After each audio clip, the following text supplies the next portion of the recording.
pleasure to serve as the chair of the Northborough Select Board. I will call this meeting of Monday, the 23rd of September, 2024 to order. This time is 6:02. We have two members remotely tonight, so we have an opening script and a few extra procedures to take place. We'll read the script. This open meeting of the Northborough Select Board is being conducted in person and remotely, consistent with Chapter 2 of the Acts of 2023 relative to extending certain COVID-19 measures adopted during the state of emergency.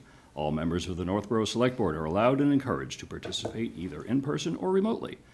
The Act allows the Northborough Select Board to meet entirely in person and remotely, so long as reasonable public access is afforded so the public can follow along with the deliberations of the meeting. The public is encouraged to follow along using the posted agenda unless the chair notes otherwise. Members of the public who wish to view the live stream or the recording of this meeting may do so by going to Northborough Remote Meetings on YouTube via the link listed on the agenda.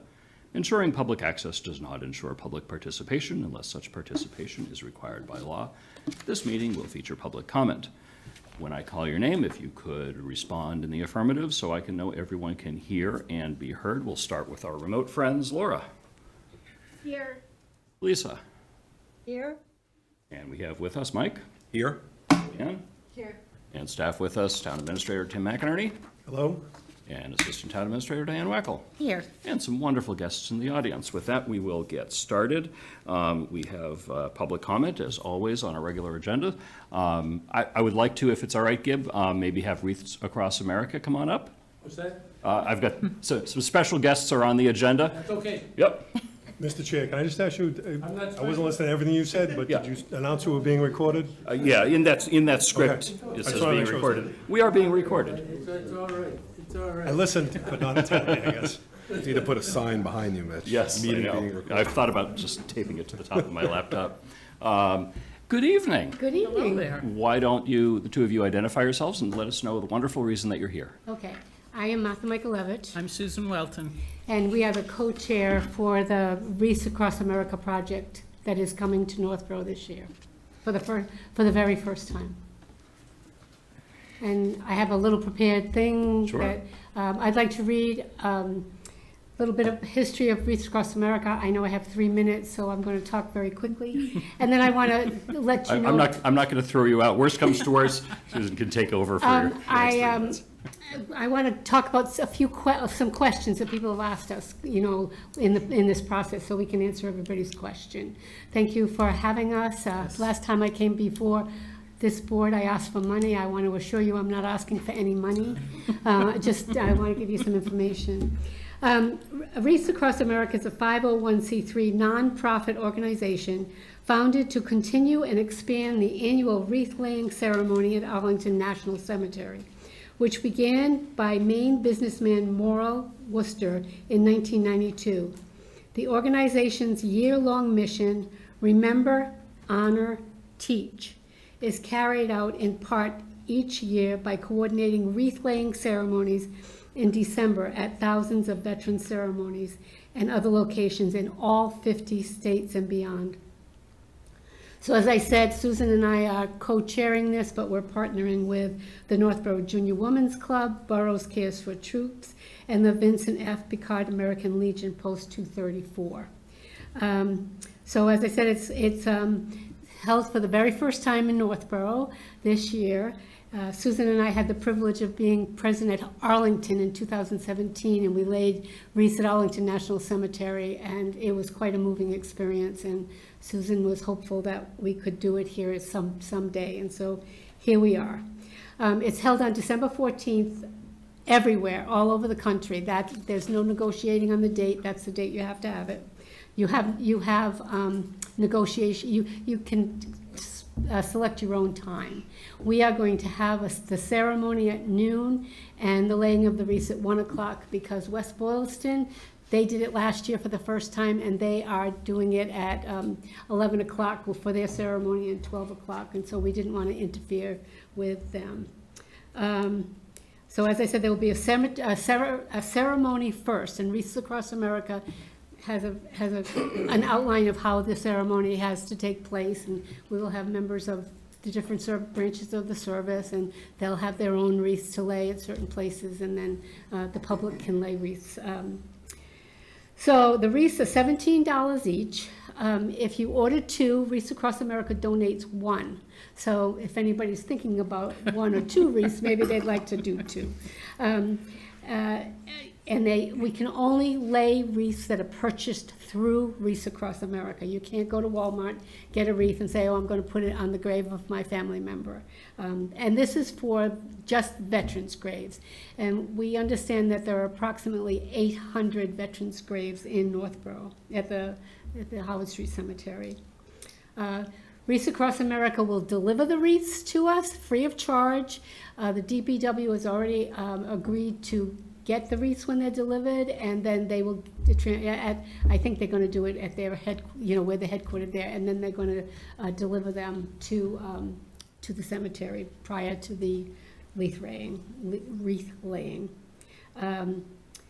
So we need people to sponsor wreaths and volunteer to place them that day. And so one of the questions was asked, well, if there's 800 graves, suppose you only get 300 wreaths sponsored. Well, we lay it on 300 graves. We have to pick and choose unless someone donates a wreath that they want to take in for someone that's buried there. And hopefully if we don't get 800 this year, the word will get out and we'll do 800 next year. But you're not penalized for not having 800, or but they will only give us wreaths for wreaths that are sponsored for that cemetery. So I want to make that very clear. Our deadline to give a count is December 3rd. We're hoping that we get people to donate well in advance to that, so we're not worried before December 3rd, and we don't have to, put out a lot of pleas. One person asked me over the weekend, is this competing with any other fundraising, like the Boy Scout Troop 101 does wreaths? But those wreaths are specifically for your own home. These wreaths are just for the cemetery, so it's two different projects. And so we have at least one Boy Scout troop to help remove the wreaths, after, because we have to remove them, and we haven't worked all of that out yet. We're hoping, and I just want to put this out here, but we're hoping to get permission that people can park in Z School parking lot. It's a Saturday, so hopefully that won't be a problem. And then maybe we can contact Church of the Nativity, because there's not much parking there, and if people come. This is the flyer. We're going to hang it downstairs. They're going to be all over town. It's on the town's website. This flyer is on the town's website. It's on the Veterans Affairs website, and it's also on the Northborough Junior Women's Club website. So if you want to go to any of those websites, you can look at it. But the most important thing is that you use the QR code here, or you visit www.wreathsacrossamerica.org/MA0219. Then those wreaths go to that cemetery. If you just go on Wreaths Across America, you donate a wreath, then they put it, maybe Arlington or somewhere else. So what we need is, please tell your friends and your family about the event. Post it on all of your social media, and just go and purchase wreaths, I hope. And come the day of the event, too. Right. It's extremely moving, and the more people we can get there and get involved, I think the more successful we will be, so. And when we were in Arlington, the one thing that they told us that I thought was really moving was, if you take a wreath and you go to a grave that you don't know, because not everybody's going to know the people buried there, that you say their name out loud, because if their name is spoken out loud, they're never forgotten. And so we'll say that at the ceremony, but it's really a moving experience, and Susan and I are really excited to try to bring this to Northborough. So thank you. Thank you very much. Any questions that you have of us? Thank you. Sure. Any questions from anyone? I just have one quick question. How long do you think the wreaths will stay on the grave? I think through January. They were saying like 3 weeks or through January, usually. So. Excellent. Laura has a question. I see Oh, Laura. Laura.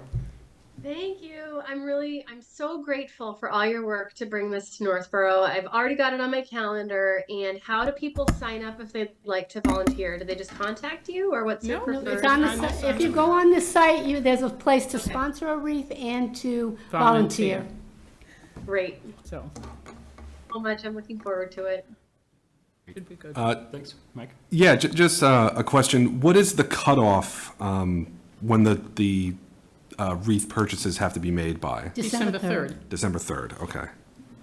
And then other towns that have done this, like you said, Boylston had done this last year, do they usually meet their requirement for all of the veterans' He graves? did not, the coordinator in Boylston last year, yes, he met his quota. He thought there would be around 600 in Boylston, but he went and solicited all the major companies in the town. We're not doing that. And he said he would, so he met his quota. He was successful. He actually exceeded his quota. Oh. And they have a process that, say we get 1,600 wreaths, who knows? We can either bank it for next year, or we can donate those to another area that hasn't met their quota, You're over the quota. over if the we get quota. over quota. So, And West Boylston last year was their first time. Yep. So Oh, right. they helped us, they talked to us about it. Okay, great, thank you. Wonderful. Thank you very much. Thank you for joining us. Okay. Lisa has a question. Oh, Lisa, now I see your hand up. Oh, Hi, sorry. Just a quick recap. To pay for the wreaths, do you have to go use the QR code, and what's the detail on that? I'm sorry, I didn't hear you. I don't understand the question. I think, Well, I think you go to the website, you could get there by the QR code, or they also said it was wreathsacrossamerica.org/MA0219. Right. And I've confirmed that's accurate because I Yeah. did it Yeah, on my computer and it yeah. came right up. Good, he Yes. just, so you can either mail in a check or do it online, either way. That's what I wanted to find out, if there were other options. And does it say on the website where to mail a check to? It does. Give you a chance to put that information out. Thank you. Great. All right. Thank you very much. Thank Thank you. you. Thank you, Thank you ladies. for joining us. Thank you. Have a good night. I suspect Give Chase has a public comment. If you still have public comment, you were going to talk about Wreaths Across America. We're covered. Try to do it quick. Sure. If you could Mr. identify yourself and let us know what's on your mind. What's that? If you could identify yourself and let us know what's on your I mind, know please. who I am.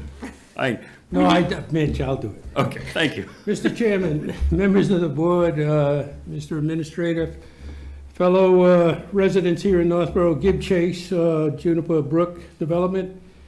Back in May, following the town elections and the annual meeting, I had come before the board to encourage them to make the required rotation on the chairmanship of the select board so that everyone gets a chance and we have a different, person, heading up the agendas, and it just makes for a better experience all around, gets everyone involved.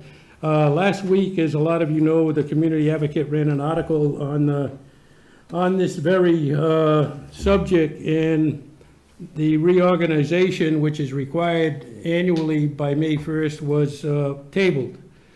And in the article, the chairman was quoted as saying there is not a Northborough requirement to rotate leadership positions, but I take issue with that.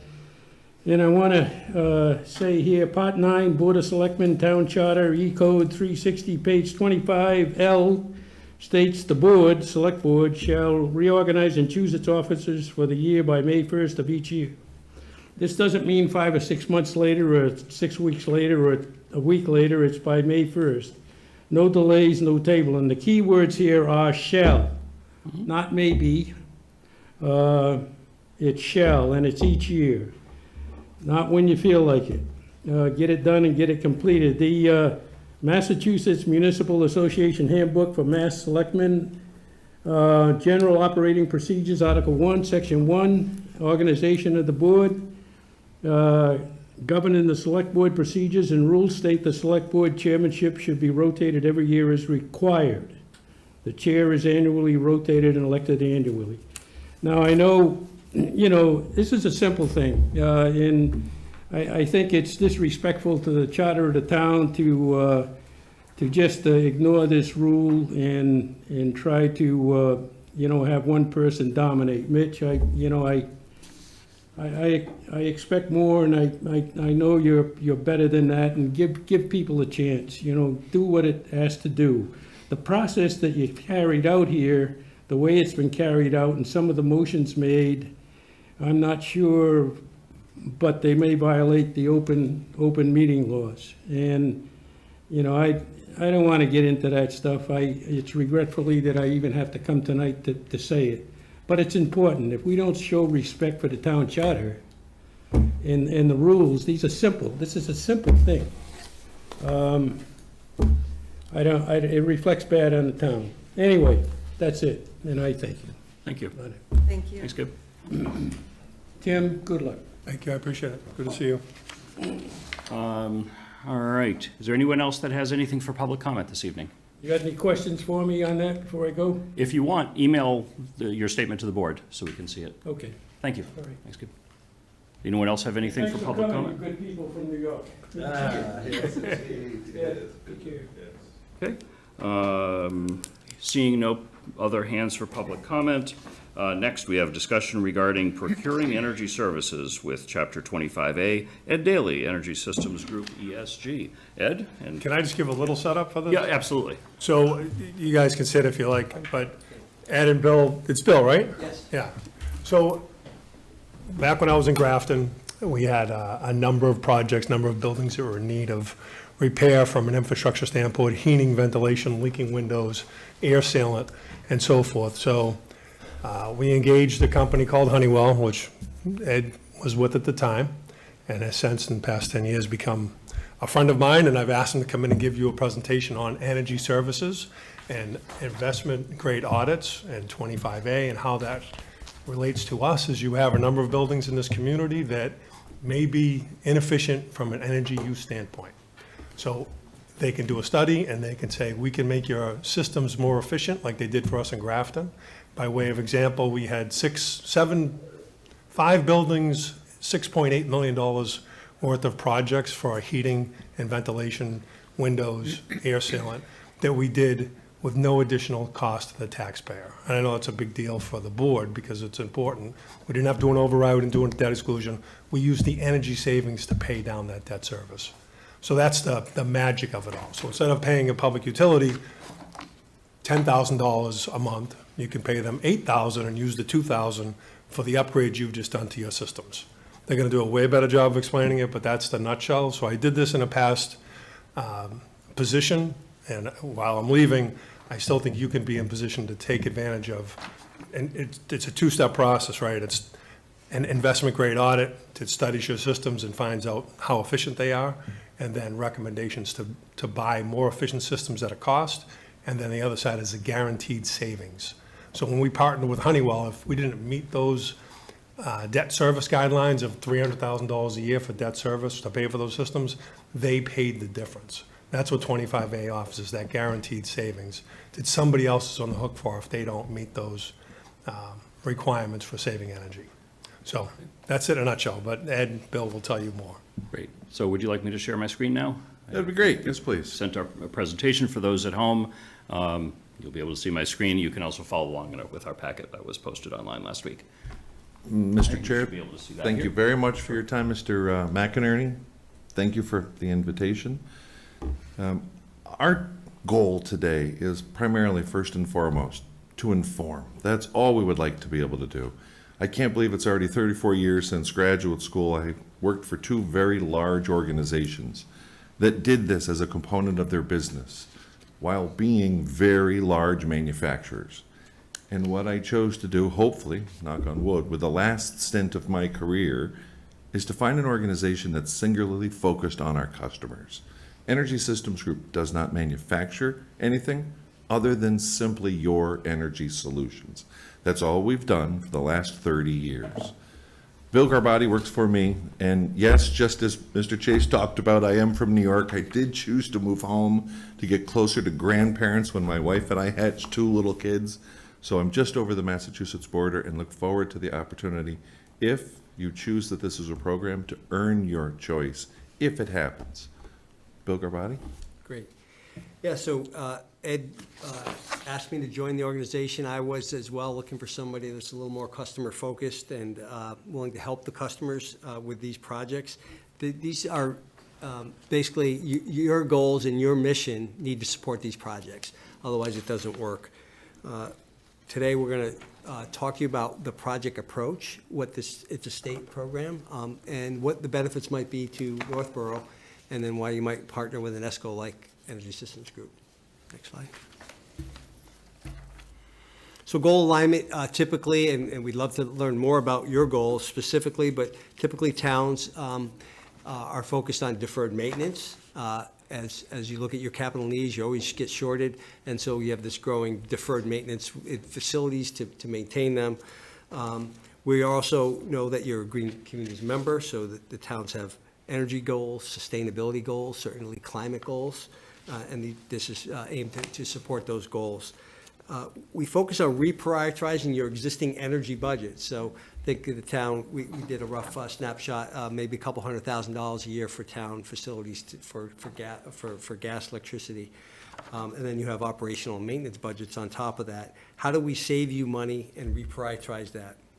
And the other component is maximizing grants and rebates. So not only does Massachusetts have a lot of great programs, Mass Saves, the utility programs, but there's new federal programs that support decarbonization and renewables. Next slide.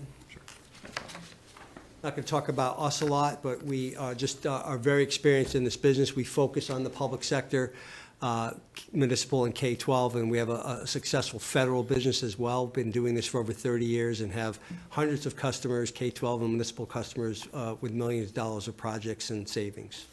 Lots of accolades. We go for a lot of accreditations, awards. Our recent project in Connecticut with New Milford was Eversource's one of their project of the year. We were able to double the rebates on that project from $500,000 to $1 million in rebates to support a $15 million project there. And if I just take one moment, a lot of communities don't realize how much money is out there associated with servicing of equipment and incentives, how to go for grants for some of that large capital work. That's one of the wraps that Energy Systems Group brings to the focus, not just for this project, but if there are ongoing capital projects, how do you maximize those funding sources? Great. So next slide. What is Chapter 25A, Department of Energy Resources, Energy Management Services? It's basically about energy performance contracting. So you see the bar graph on the left, you have your current costs of doing business, and then we identified the project that will save X percentage, typically in the 25 to 30% range, and then now you have that amount of money available for debt service. Typically, these projects are funded through a tax-exempt lease purchase agreement or municipal bonding. The difference here is that you're not asking the taxpayers to increase your budgets. You're working with your existing budgets, so it's debt, but it's also debt serviced out of existing budget. And in some cases, in some states, it's not counted as debt. And if I could take just a moment, so what kind of projects would be included in that? You think of anything inside your facilities. Lighting. There's a big cost to lighting. Your chillers, your boilers, cost to operate. Your temperature controls, when do the systems come on in the morning? When do they go off in the evening? All of those systems cost you energy in utility budgets to operate. So when you bring down that cost of operation, just as Mr. McInerney talked about, you're reprioritizing, or what I like to call weaponizing, that operational savings. You apply that to the cost of the project. And again, just as mentioned at the onset, all of that is guaranteed. So just as we had talked, Mr. Chair, early on, what's the catch? There isn't a catch. Just as long as we can together maintain that equipment going forward, the perpetuity of savings, that's the aspect of it. That's the catch. And we're not suggesting that we need to be your service provider. Whomever you're currently working with, we just create a standard operating procedure to make sure that those pieces of equipment, once they've been refreshed, stay in very good operating capacity, again, to save that energy to pay for the debt service. And let's just stay. Are there any questions to how that works? I just want to take it one step further. So this EMS, emergency management, energy management system, so that thermostat on the wall doesn't know what downstairs is doing. But when they study this, they'll look at both how they can optimize when it turns on, the recovery time, and optimize the system. Right now, you don't have any of those, you can't remotely control anything in any building. So you may drive by this building and see monitors on in the windows. Those all take electricity to run those monitors. So the EMS system, and it takes a lot of coordination. So coordinating with the schools to make sure all those monitors shut off at 7 o'clock when they know the building's empty. So you're not using electricity to run those monitors. So those are the nice tools and features. It would be nice to have, well, we have a facilities guy now that we haven't had before. But all those things are, just like the SCADA system for water and sewer, it's the same model. Real-time operating system platforms, but here's again the trick. We don't want to suggest that we're going to tighten up your operations so much so that when I was my community's Cub Scout master, and I would go to the mayor for our community and say, can I borrow the town hall in Sunday afternoon to come in for one of, I wanted to be able to have that operation so that it's open, so I pay that forward. If you need a facility in the evening for one of your local communities, you can still do that within the operation of those hours. We don't want to tighten it up so much so that you become restrictive. That we do together. I know you've got a number of slides left. I'm hoping to keep things moving along quickly, not to rush you. We have a long agenda tonight. Okay. So that's all I'll say. Perfect.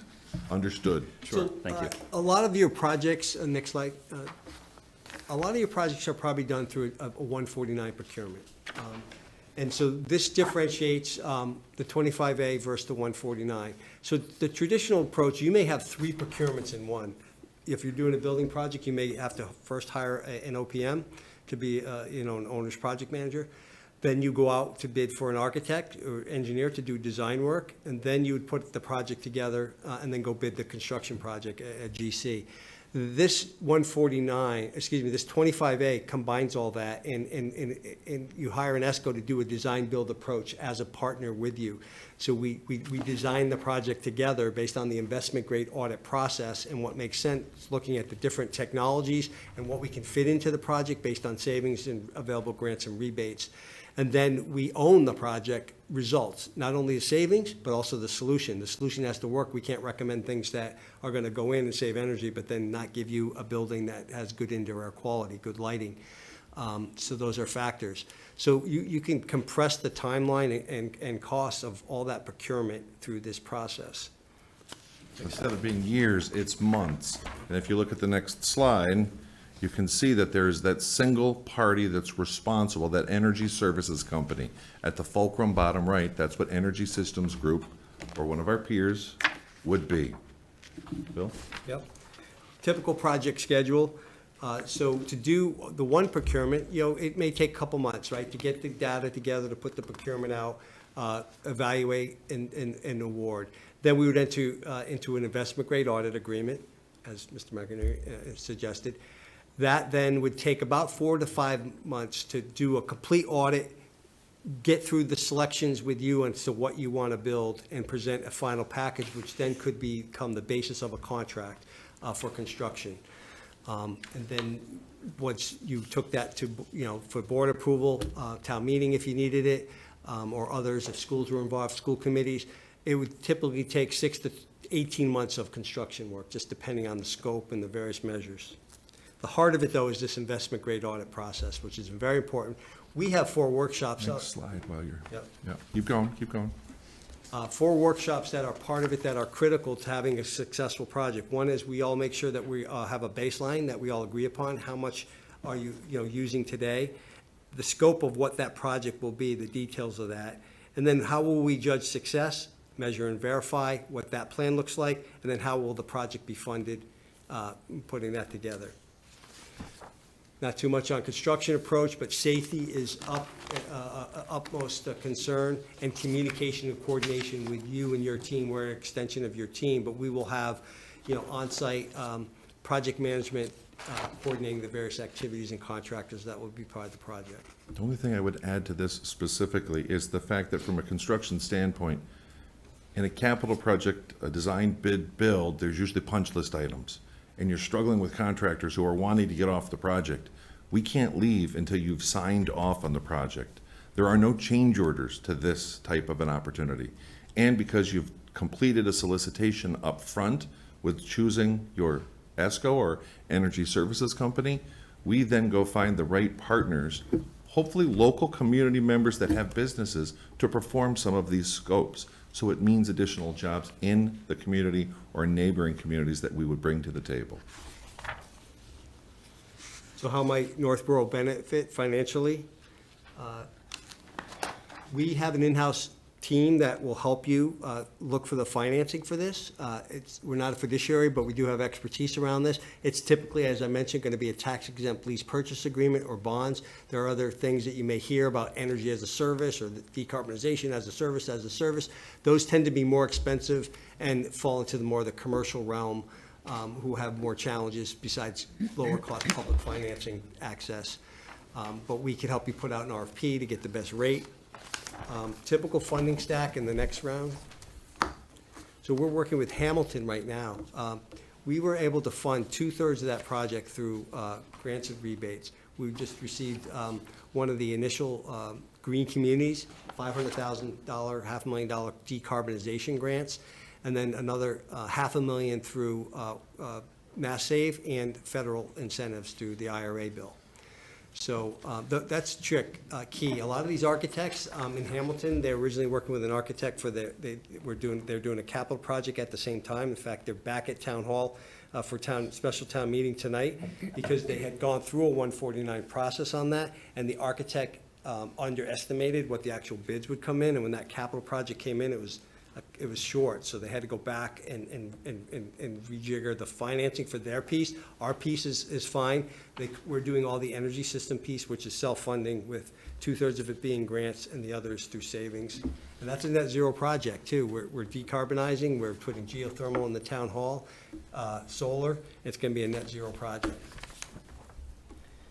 These projects are more than just a performance contract. We help promote this, next slide, in the community with you. Your culture, what your residents and the different organizations, how they could be involved in promoting the project. Climate change is big, you're hearing it from residents. In schools we can involve the STEM program as part of that as well. So we try to make it part of the community and work with you as you promote this toward your goals. 3 years ago, there was a superintendent who implored us to meet one of her favorite students. She ended up becoming one of our interns that summer. I had asked for her, through that intern program, to do a presentation for us. What did you learn? How would you apply it? And what should we have learned through your intern? Darn it, if she didn't blow my socks off with the presentation, the point is that we reach into the community to make sure if there's benefit, like their culture, how can we make it a part of the project? There was a lot of learnings to be had there. Great. So I guess in closing, how we work together and why partner with an ESCO like us. So for ESG, I think we're different.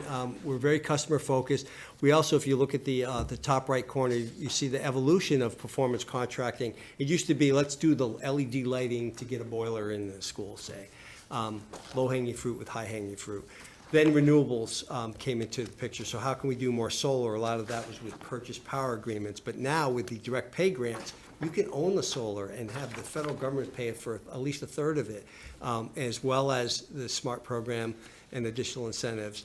So how do we add more renewables when we're looking at a building to make it just one of the other energy systems that's on the building?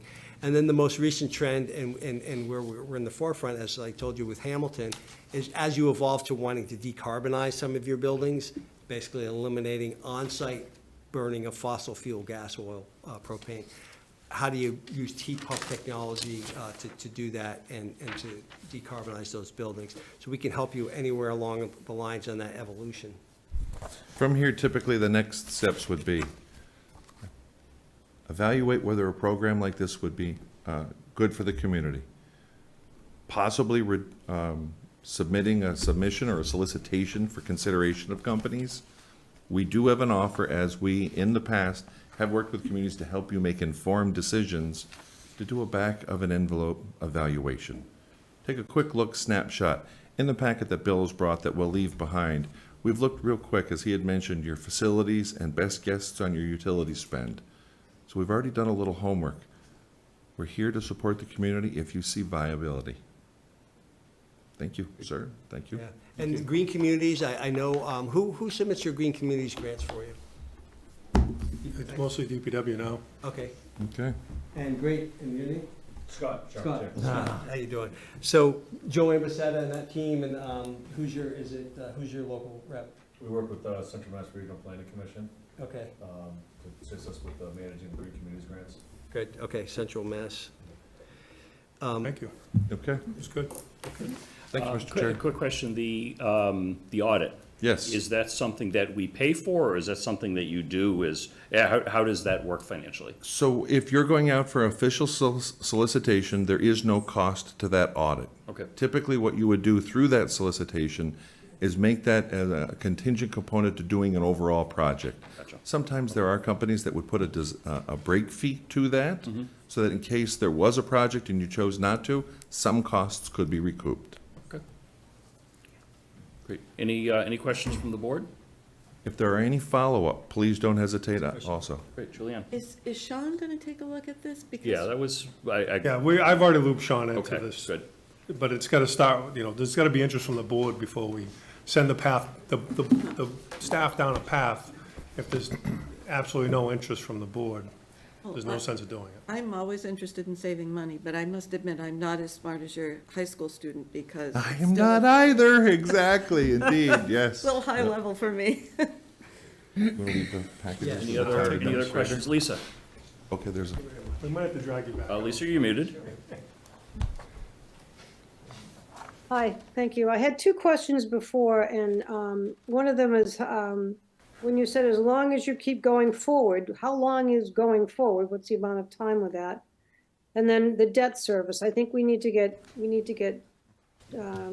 Jason a little involved in some of this before we move ahead with any of this. We also need to have a discussion with us to decide how it's going to help right now. With everything in the air, I think we've got an awful lot going on, so I'm personally not ready to start tomorrow with this, so. So I think the first question about how long, so if you commit to a project that works for you, then that cost of the audit is part of the project cost. If you decide not to do anything, that's when the cost of the audit comes into play. Massachusetts law allows for, I believe it's 20 years, and most customers usually finance out to about 15. I And that's assume this is under a the debt debt project, so town meeting would have to approve. Oh, yeah, tell me that. that. Yeah, okay. Lisa, did that answer your question? Did you have a follow-up? Yeah, I'm happy to listen, and I'm always happy to save money, but I'm not ready to move forward on it. I don't think we're expected to take any action on this tonight. This is Agreed, informational. yes. Yeah. Thank So you. is Julianne? this a little bit like Mass Save?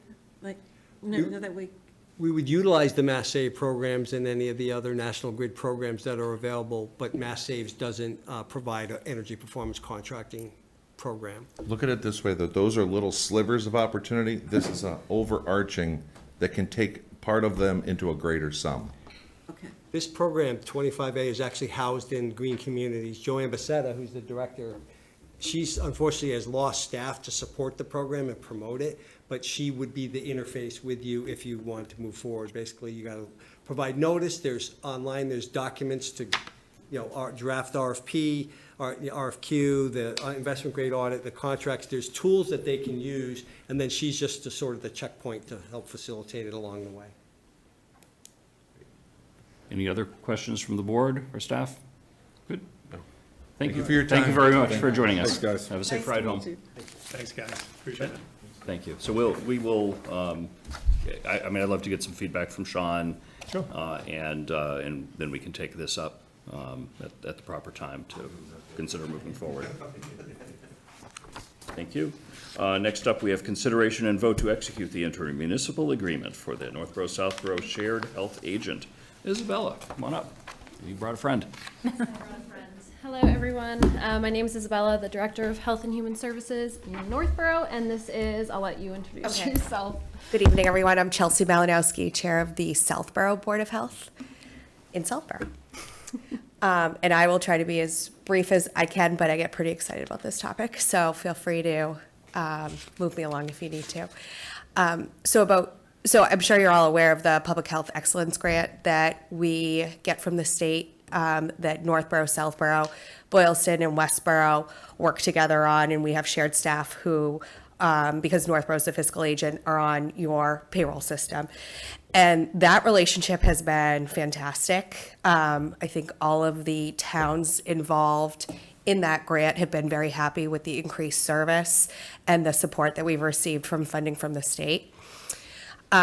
So because that was working so well, 2 years ago, the Southborough Board of Health applied for a best practices grant through the state and contracted with the Collins Center on doing a study of Northborough, Southborough, and Boylston to see how our public health departments were set up and if we were maximizing our resources and where our gaps were. So as part of that, it included the staffing support that we get from the Public Health Excellence Grant, as well as any town budget that's allocated at town meeting for public health.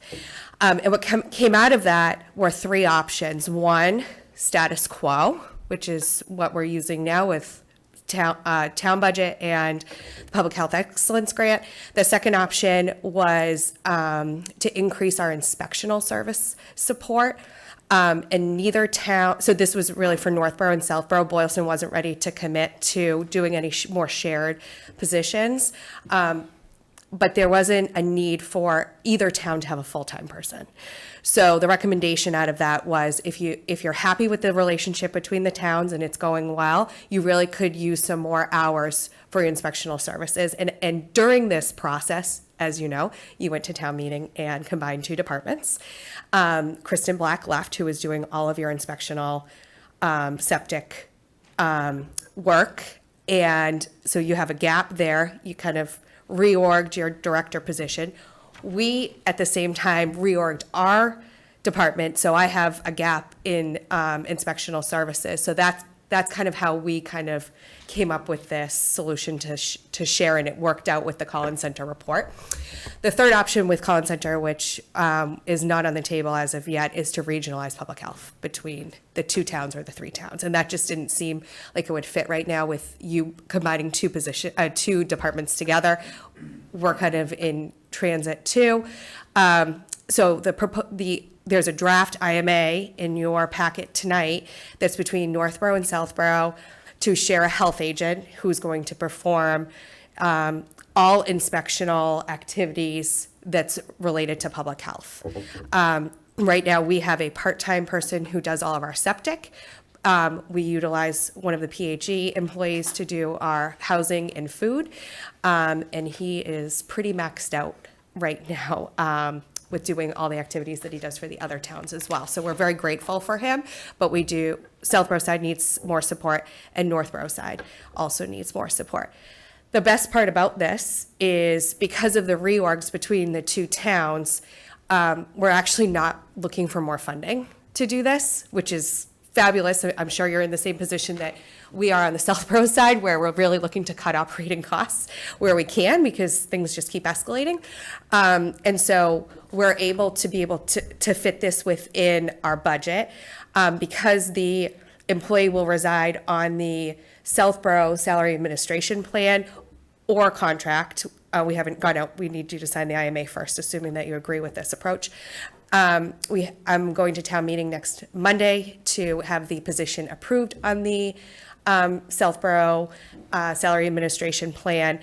And in the IMA, you'll see it carved out that we would invoice you on a quarterly basis for the salary benefits and any additional costs for the employee, which I have provided a draft budget to Isabella for FY25, understanding that we're already into September, so obviously it's going to be less than that for this year, but then we can build on that for FY26 budget. I'm sure you're starting budget soon. So that's it in a nutshell.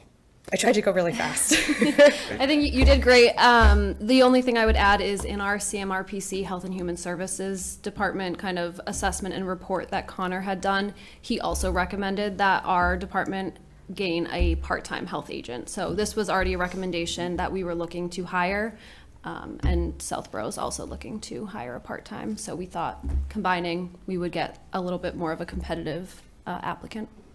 And we budgeted for the halftime. Yes, yep, it's already, That's the important thing, that yeah, back in March. it's already we did- in the Northborough Health and Human Services budget. So we budget half, you budget half. Part-time in theory doesn't have benefits, full-time together Correct. does. So there is probably the potential for Yes. increased overall cost, but obviously increased value of having a full-time employee. Right. Okay.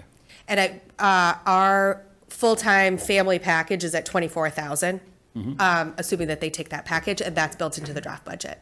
Okay. Very good. Questions from the board? Yeah, a question regarding the hiring process. So as it says here that, Ms. Crusoe will collaborate on the hiring process to ensure candidate meets the needs. With Northborough paying 50% of salary and benefits, do we have a, yes or no, yay or nay on the hiring process? So we had a Board of Health Candidate meeting would be- last week to talk about what we want to do for a process. So Isabella and Taylor Taylor's my health director, the Southborough, not mine, the Southborough health director. They're going to run the process and bring one or two finalists to the Southborough Board of Health. So she'll go through the screening process and provide the recommendation with Taylor. So that way it's 50-50. Okay, We'll make sure they get the right candidate. just making sure. So and to be fair, in the Public Health Excellence Grant, there's only one employee that Southborough would have a vote on with the other three towns. The other employees, we don't get a vote. So the nurse, we don't get a vote, but Taylor, the health director in Southborough, is a nurse. So they included her in the nursing interviews, which made sense, right? And then the epi, oh, that's We a have shared. lots of, posi- lots of interviews. So we yeah. actually don't, we only get involved in the shared service coordinator vote. So, Okay, thank you. I mean, I'm okay with it. Like, I think it's worked so well that we have such a great working relationship and we meet regularly. I don't have any concerns about Northborough having those interviews and appointments. Thank you. And just to be clear, the Board of Health on the Southborough side is elected. So it would not go to Select Board for the appointments. It would be the Southborough Board of Health, and there's 3 elected members of that board, and I'm one of them. Great. Thank you. So in the IMA, there was Lisa next, I see you. number 9, the liability, 9.1. There were some questions. Says, ask Liz if this is on. Oh, is this in the, okay, so that was, The copy that you have I'm that needs sorry. to be signed, that's actually not included in it. It's deleted. so that was my note from my Select Board meeting that I accidentally sent to Isabella before I got the question answered, but I can give you the answer. Yeah, that'd If be you want. great. So I asked counsel and per Mass General Law, when you're dealing with an IMA, the liability lies with the town who hosts the employee. So that'd be you? Yes. Okay, and what about the pension question? So, so the pension questions. question, pension question, I had our town accountant and finance director go to Jason on your side because he deals with this with the PHE grant. So we used his calculation that he uses for PHE, which the grant pays for, and I included it in my draft budget for FY25 to Isabella. Okay, all right, Yeah. thank you. No problem. Good questions. Lisa? Okay, I'm trying to remember, are we working off a grant, Isabella, for a couple of years? What are we doing for being able to meet your budget with expenses to the town? So this position would be town funded, but the Public Health Excellence Grant is a multiple, it's basically a 3-year contract that's renewed for up to 12 years. And that's almost $500,000. So that's, the shared service coordinator, the EPI, our regional health agent. So those positions are grant funded. This part-time health agent would be town funded. And is this supposed to take the place of the application that you had up looking for that? Is that- Would not. I know you had several applications for for interviews and such. Was this one of those applications or not? This was not one of them. So we would be posting this job position if approved. So right now, the Select Board in Southborough, the Board of Health in Southborough, and then the Board of Health in Northborough has signed it, but we're here today to get your approval, but this position has not been posted yet. And what's the cost for this employee to us? 56,000. 56,000 for, So that's some assumptions, though. I went the highest I can go on a salary range. So I don't know what kind of applicant we're going to get, but for projections, I just gave you the highest that it could be. And that assumes that a full family medical plan, which obviously I don't know that they're going to take a full medical plan. And then the pension percentage is a percentage of the salary. So assuming the salary could be less, then the pension number would go down. okay. And is it, in discussion, have these things not been checked since Kristen Black has left? The sewer, the. Nope. Michael just has been at full capacity, our current, and he would continue to be our full-time regional health agent. Okay, he's the regional health agent. Yep, but so he works in all 4 towns. Okay, but he doesn't do the sewer and the restaurants and the such and such. What was the 3 things? He does do all of inspections. Okay. All right, are we supposed to decide tonight as well? That would be great, because I'd love to post this tomorrow. You said that both the Select Board and Board of Health in Southborough, as well as the Board of Health here, have Yes. already approved this, correct? Yes. Okay, great. And again, to repeat, my understanding is town meeting has already budgeted for this. Correct. Yes. And the other thing to remember here is a lot of the inspectional services that this person would do, you're getting local receipts for, right? Because you do a septic or do a soil test, you're charging that entity for that money. So I know you still see it in your budget as an expense, but you do have offsetting local receipts on your other side of the ledger. Any other questions from the board? Okay, Tim, you have a recommendation for us to? Oh, yeah, I mean, since March, we've been trying to, because the machinations we went through, so I would recommend the board. I will also add, KP Law also reviewed the IMA, and Yes, and we use Talman, and they reviewed it as well. Okay. And we've never shared an employee in the town of Southborough before.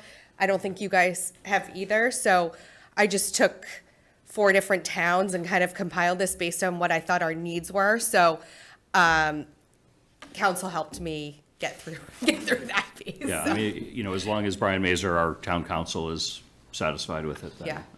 then that works from the legal point of view from my end. I guess one more question. When we originally had the half, the Northborough, right, originally had hiring for half-time inspectional services, were we factoring in benefits, pension, and all of that, or?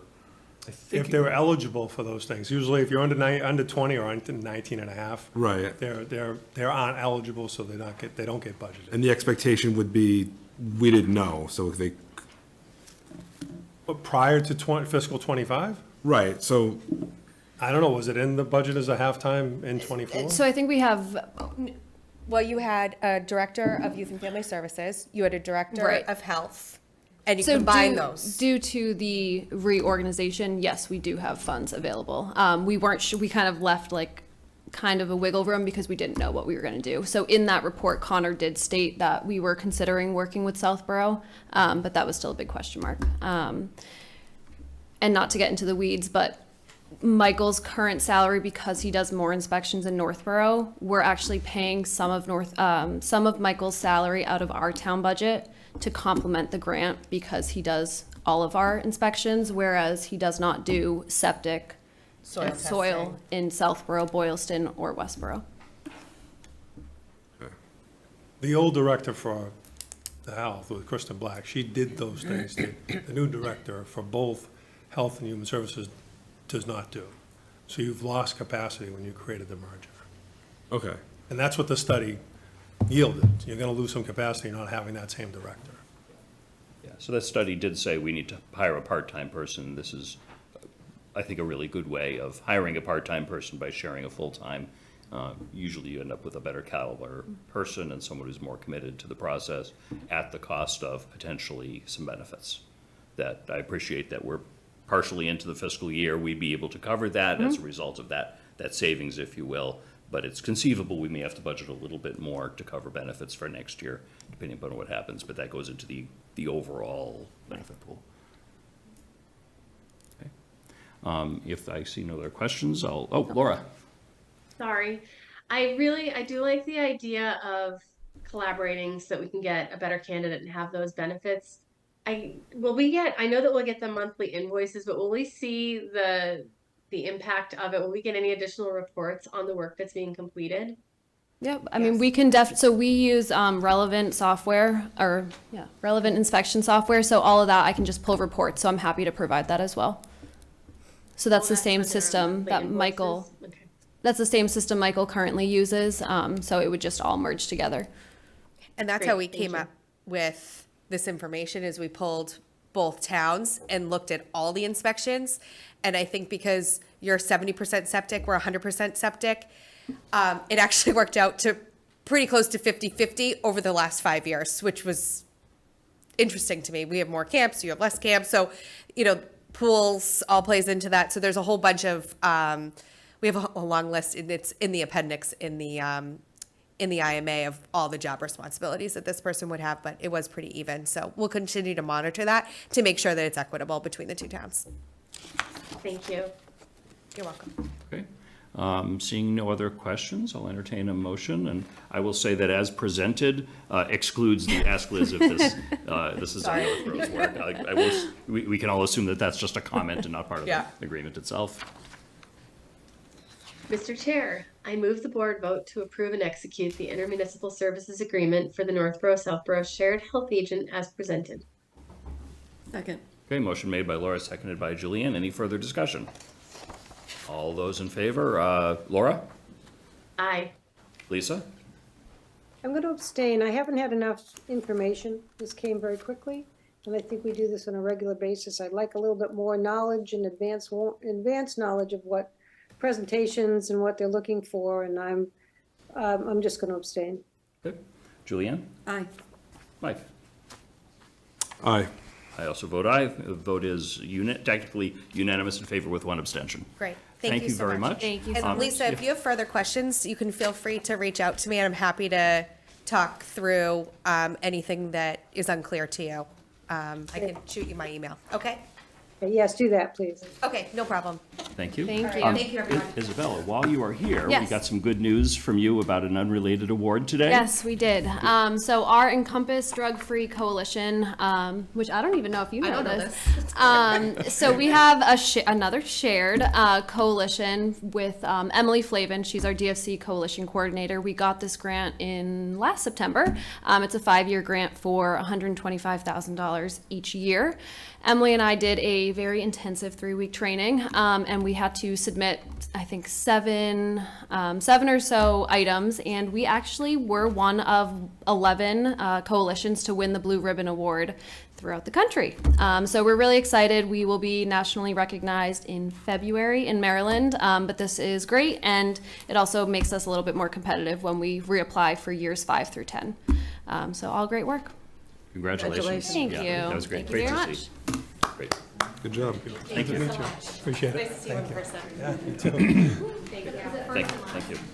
Oh, maybe. All right. Rub it in, rub it in. Yes.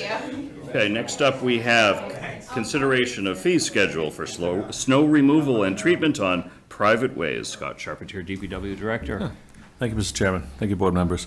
This is our annual private way plow price adjustments.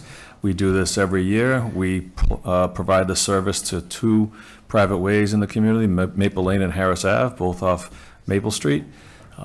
There are only 2 private ways that we provide this service to. They've been part of the program for a long time. And this year's increase is going from $225 per storm per treatment up to $230. That's a little over 2% increase over last year. Great. Notifications were sent out to both neighborhood communities, letting them know this was coming up on the select board's agenda. And that went out on September 12th. Any questions from the board? Laura? Was there any feedback from the residents? And thank you, by the way, Scott, it's good to see you. Was there any feedback from the residents about that outreach? No, there was not. Thank you. It's a little under 5%, so. Yeah. I think a reasonable annual increase. Any other questions, comments from the board? Just one question. I understand, Scott, that only these two streets because of, I guess, previous agreement and that's why you're continuing to do it? That's correct. Okay. And is there at any point in the future where Harris Ave or Maple Lane wouldn't have our services, or is there a review process that takes place? I would expect Maple Lane may be dropped in the coming years. They have a culvert that's in very poor condition. You'll look through the policy. There are certain requirements of the roadway that it meets standards. That culvert, I keep an eye on it every year. It's in poor condition. So I drive the roads every year. I notify the point person on each roadway. Are there potholes? Is there something that's changed dramatically from last year, i.e. the culvert? 2 years ago, they had to do some improvements on the culvert, just roadside improvements with guardrails. The actual structure of it is not good, but I monitor it every year. So I imagine eventually, it's an expensive process to replace a culvert. There are a lot of residents on Maple Lane, but that's still tough to corral all your neighbors to do infrastructure improvements, I'm sure. Right. It's tough to get us to do it. So basically, if there's maybe it would be a safety risk to the people plowing or anything else, you could, at that point, say, we're not going to handle your snow removal anymore. Correct. Yep. Okay. Great. Any questions or comments? Okay. Seeing none, is there, Laura? Sorry about that. So are they notified that they're at risk if that culvert isn't improved or repaired? Yeah, 2 years ago when it occurred, 2 years ago, no, it was a little over 3 years ago. I went out there with our liaison in the neighborhood. There was a local resident on the roadway who's a contractor. I went out with him as well, made some recommendations of what they can do and what they should do. We didn't engage in a long paper trail of demands and things like that. They were willing to do it at in a cost-effective manner. I met with them a couple times to try to help them along so they didn't have to spend too much time and money on it. But that was a surface improvement for guardrails. The actual structure itself is an old fieldstone culvert, dry masonry joint walls. We all know what the climate has been doing lately. Water rushes faster than it ever has, so I'm pretty confident their culvert is suffering the same long demise that a lot of our culverts in town are. And I know this is unrelated, but if that culvert fails, is that going to fall to the responsibility of the neighborhood to repair? Yeah, it's a private roadway, private infrastructure. That is the only way in and out of the neighborhood, so that would be very detrimental to those residents. Do you send, assuming we approve this tonight, do you send a letter then out to the residents saying what that is? Yes. Okay. Yep. Would it make sense maybe to put in a little reminder in that letter about that culvert, so maybe Yes. they'll start thinking more seriously about it? Yeah, yep, absolutely. Okay, great. Any other Yeah, questions? thanks for mentioning that. Because is there any way that we can know if the person that's, the point person for that neighborhood is reporting that to the rest of the neighbors? Yes, I just don't know what the process is. I'm sorry, let me interrupt. Every resident on each roadway has to sign an agreement and send it into the town. We do not provide the service until we receive a signed agreement from every resident. They own the property in front of the roadway. We can't go across that and provide the service if they don't approve it. Thank you. You're welcome. Okay, seeing no other comments or questions, I'll entertain a motion. Mr. Chair, I move the board vote to set the fees for plowing and treatment of private ways less than 3,000 feet for the 2024-2025 winter season as follows. $230 per storm per private way for plowing, $230 per storm per private way for treatment. Second. Okay, motion made by Julianne, seconded by Mike. Any other comments or questions? All those in favor, Julianne? Aye. Mike? Aye. Laura? Aye. Lisa? Aye. I also vote aye. Vote is unanimous in favor. You've got your rates. Thank you very much, Scott. Thank you, Mr. Chairman. Thank you, board Thanks for members. joining us. Thanks, Okay. Scott. Next up on our agenda is we've got some continued ARPA decisions. Before we get into the specifics, two quick things. Earlier today, I emailed out to the board an updated worksheet of where we all stand on our 320,000 allocation. I have that on my computer if anyone needs to refer to it and doesn't have a printout or anything tonight. And also within that, I had noted that Jason has let me know we have a hair over $109,000 additional ARPA that wasn't part of the 1.6 million that we split across the 5 ways. My suggestion is we seem to be making good progress on this. Maybe we just also add that in so we'd each get, I forget, the $21,000 or so additional to account for that full amount, so we know really what we're working on, and as we work towards making sure we allocate all of it. I want to make sure everyone's okay with that. Seems reasonable. There was another change that you mentioned in an email. I forget who the email was from, but you mentioned that there's a change. Oh, yes, that gives us a little bit more flexibility. Yeah, Yes. what is that? Sure. So I just want to make sure we're okay with that, so everyone will, in theory, get another $21,000 to spend. It's not our money, of course. It is town money provided by the federal government, but this is the way we've been budgeting it. So I think I'm seeing everyone's okay with that? I'm okay with that. Okay.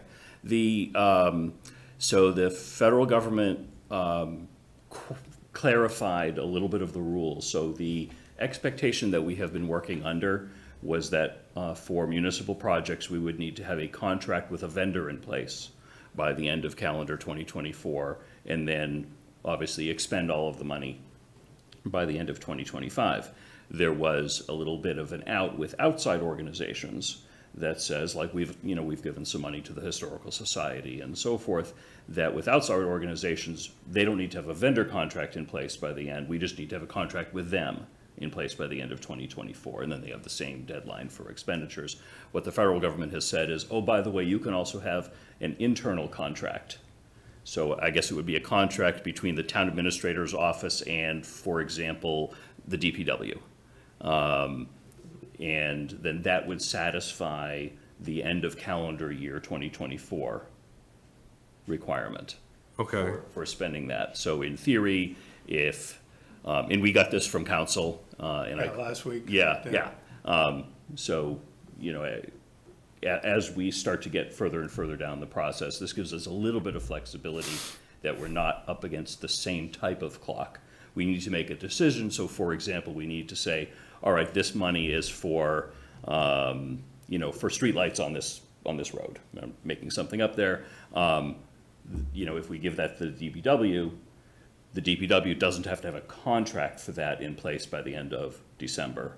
We just need to say, yes, that's where we want the money to go, and then I imagine between your office and It'll the probably be a DPW letter director. stating that the board Yeah. voted this. It's Yeah. just a document that we have an internal Document in-house that, yeah. reservation for those dollars. Did you say it had to be spent by 2025? I thought 2026, end of Right. 2026. 2026. Yeah, and that's the case of all ARPA for, no matter Right. how it's being allocated. That hasn't changed yet. That has not changed, and I'd be surprised if that changed. Okay, but again, that's not relevant for the ARPA request tonight, but that's a new thing, so I just want to make sure the board and the good. public were aware of that. If there are no questions about that, I will open it up to a couple of presentations from the police department. Thank you, Mr. Chair, and thank you all for hearing us on this.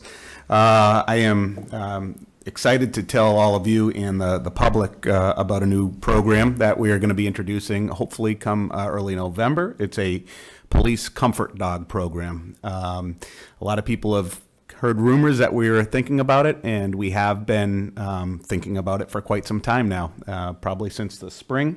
We've been kicking the idea around and researching it, and here we are.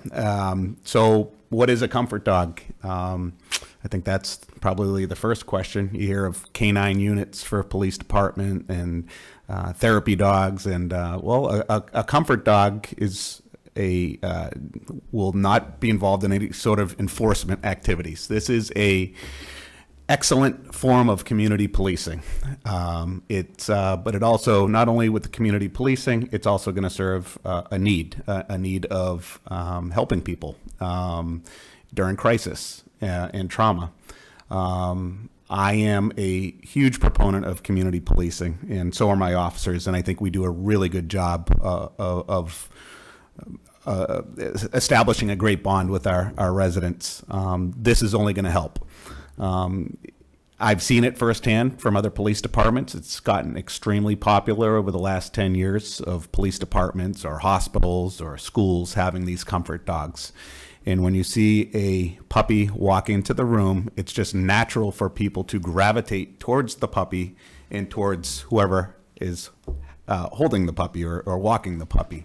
That's what I want to see. I want to see our police officer, and I'll get into that in a second, who has that puppy, and it'll grow, out in the community, and the community coming to the officer and having conversation. So that's one thing the comfort dog will do, is fostering positive relationships with the police department and the community. Second would be dealing with people in crisis or trauma. It's really, troubling to see people come into our police station who are in crisis and trauma. And we go through a lot of boxes of tissues, and we hear their stories in our small little interview room. Young, old, male, female, families. And it happens weekly, and all sorts of stories of things that are going on in people's lives. We have resources. We provide help. We provide tissues, sometimes a shoulder. We have a clinician. We have the availability of a chaplain. This is just going to be another tool in the toolbox, would be a puppy or a dog. And there's been a lot of studies to show that bringing in a dog in a situation, let's say it's involving a child who's experienced some sort of abuse, helps a lot. So why not? I think, it's going to deal with the community policing aspect of it, and there's going to be a lot of fun things this dog's going to do, and Steve can talk about that in a second, but it also will serve a need. So we started the research, as I said, probably back in the spring. We've reached out to many police departments in Massachusetts, locally. Berlin has a comfort dog. Shrewsbury has a comfort dog. Douglas, Lunenburg. There's an awful lot. There's probably more comfort dogs right now than actually working canine dogs. So we, as I said, reached out to our neighboring departments, got some feedback. We received their policies to review. We've spoken to town council to make sure everything was smooth with them, and things, they provided some help as far as policy development. And then it was a matter of finding the right breeder. So we were able to get connected with the Boonfield Labradors. They're in Rindge, New Hampshire. It's a husband and wife who, this is what they do for their full-time job, is they breed comfort dogs. And we've had excellent reviews of this breeder and the dogs that they get. A lot of those comfort dogs that I mentioned from the towns came from Boonfield. They are Labradors. We don't know the color or the gender, and they are very, very good temperament dogs. So we're excited to have that connection. And about 2 weeks ago, we got word I had to interview with Boonfield back in early July. So that was good, though. That was, I think it was good that they didn't want to just give their dogs away to someone they, couldn't trust. And so I was very happy to go up there. We developed the policy, spoke with the lawyers, spoke with the breeder, and then I had to select a handler. So we had 6 officers who submitted interest in it, which was great. We had that many. I chose, after a process, I selected Detective Steve Sullivan, seated here. Steve is our school resource officer, and he's also lives in town, has 2 young children. I think the dog going to the school resource officer is a perfect fit. Steve is in the schools, 4 days a week, dealing with a lot of good things, but then he's also dealing with some of the other things that we deal with on the police side of things.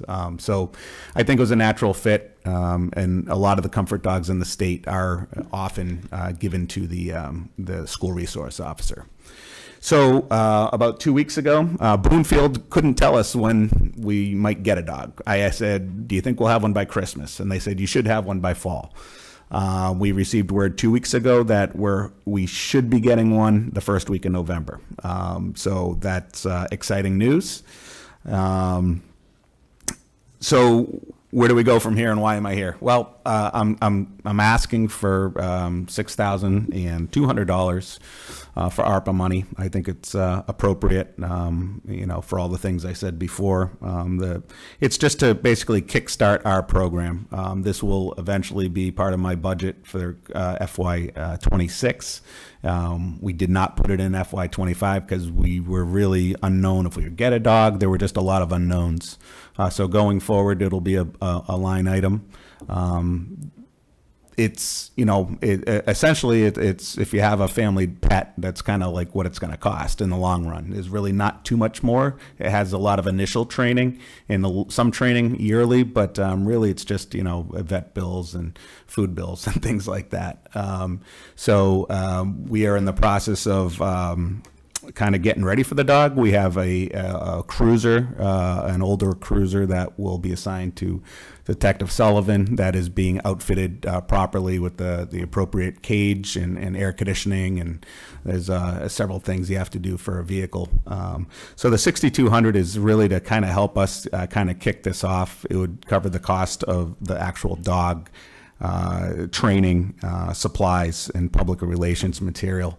I think, it's, Mitch mentioned having a contract in hand. We have that contract in hand, so we are ready to send them some money for the dog. And again, hopefully Northborough will have a comfort dog in month and a half, 2 months, and we're looking forward to possibly having school children have a little vote on the naming it, and there's a lot of cool ideas out there. But maybe if you wouldn't mind, if Steve could say a few things. Again, good evening, everyone. I'm Detective Sullivan, Stephen Sullivan. I've been on the police department coming up on 9 years now.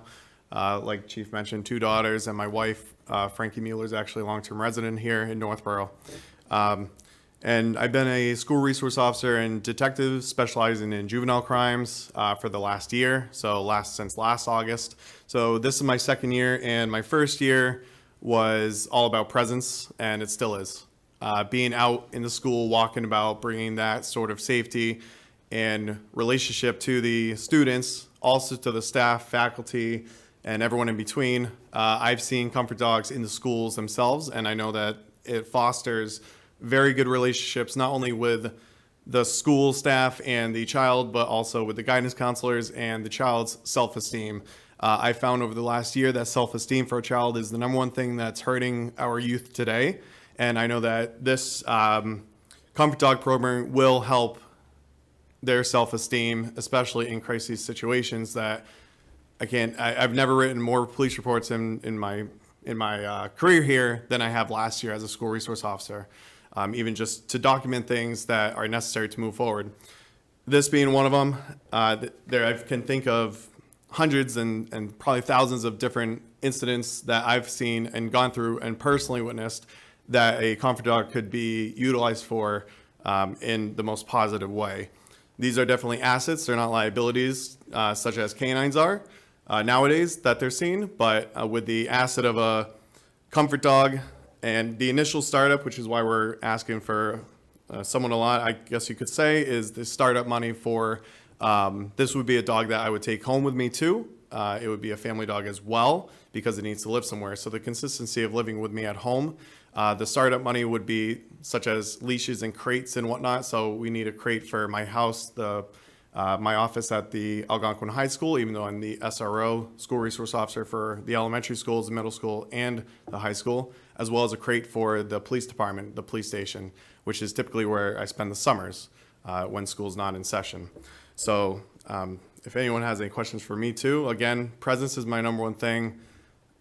I know tons of kids and staff and students and faculty, and fostering that relationship too and breaking down those barriers between the police departments and the community is what we like to do best, and we think that the Comfort Dog could help us in that area.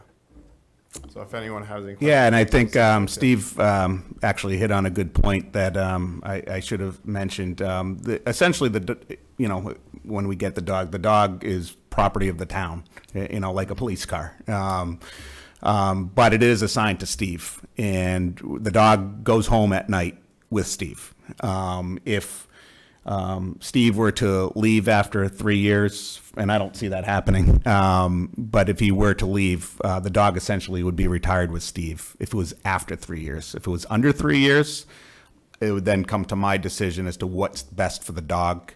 Does Steve get? Again, Steve's not going anywhere. But that's all in the policy. But again, it is property of the town. But again, the dog doesn't sleep at the police station. It goes home with Steve.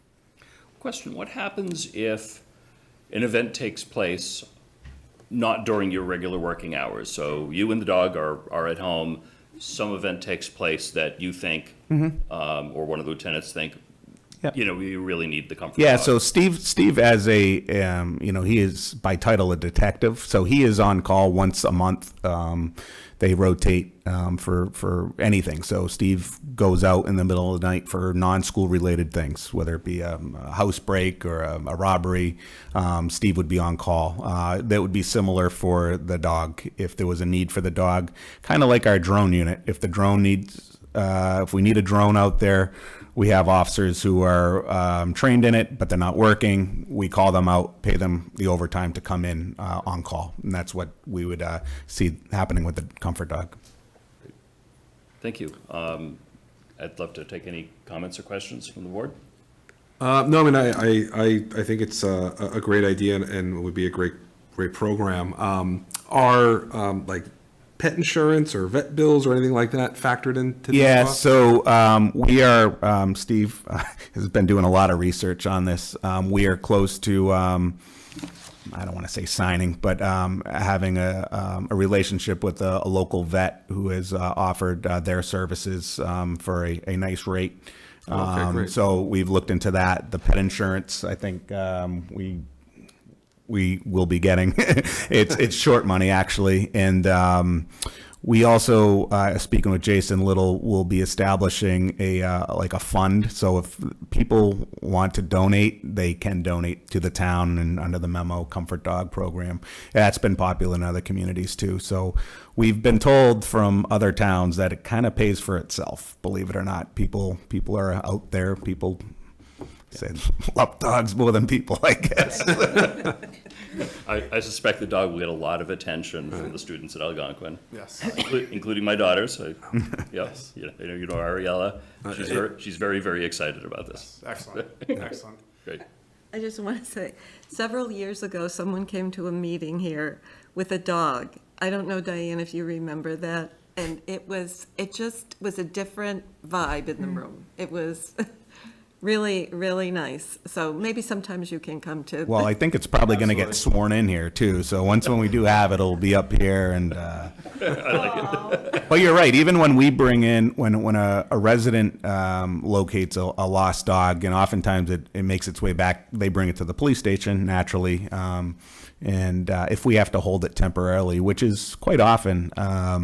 You're right about the vibe. Like when we have a dog running around the station, people they act like little kids. It's kind of fun. Other questions or comments from the board? Lisa?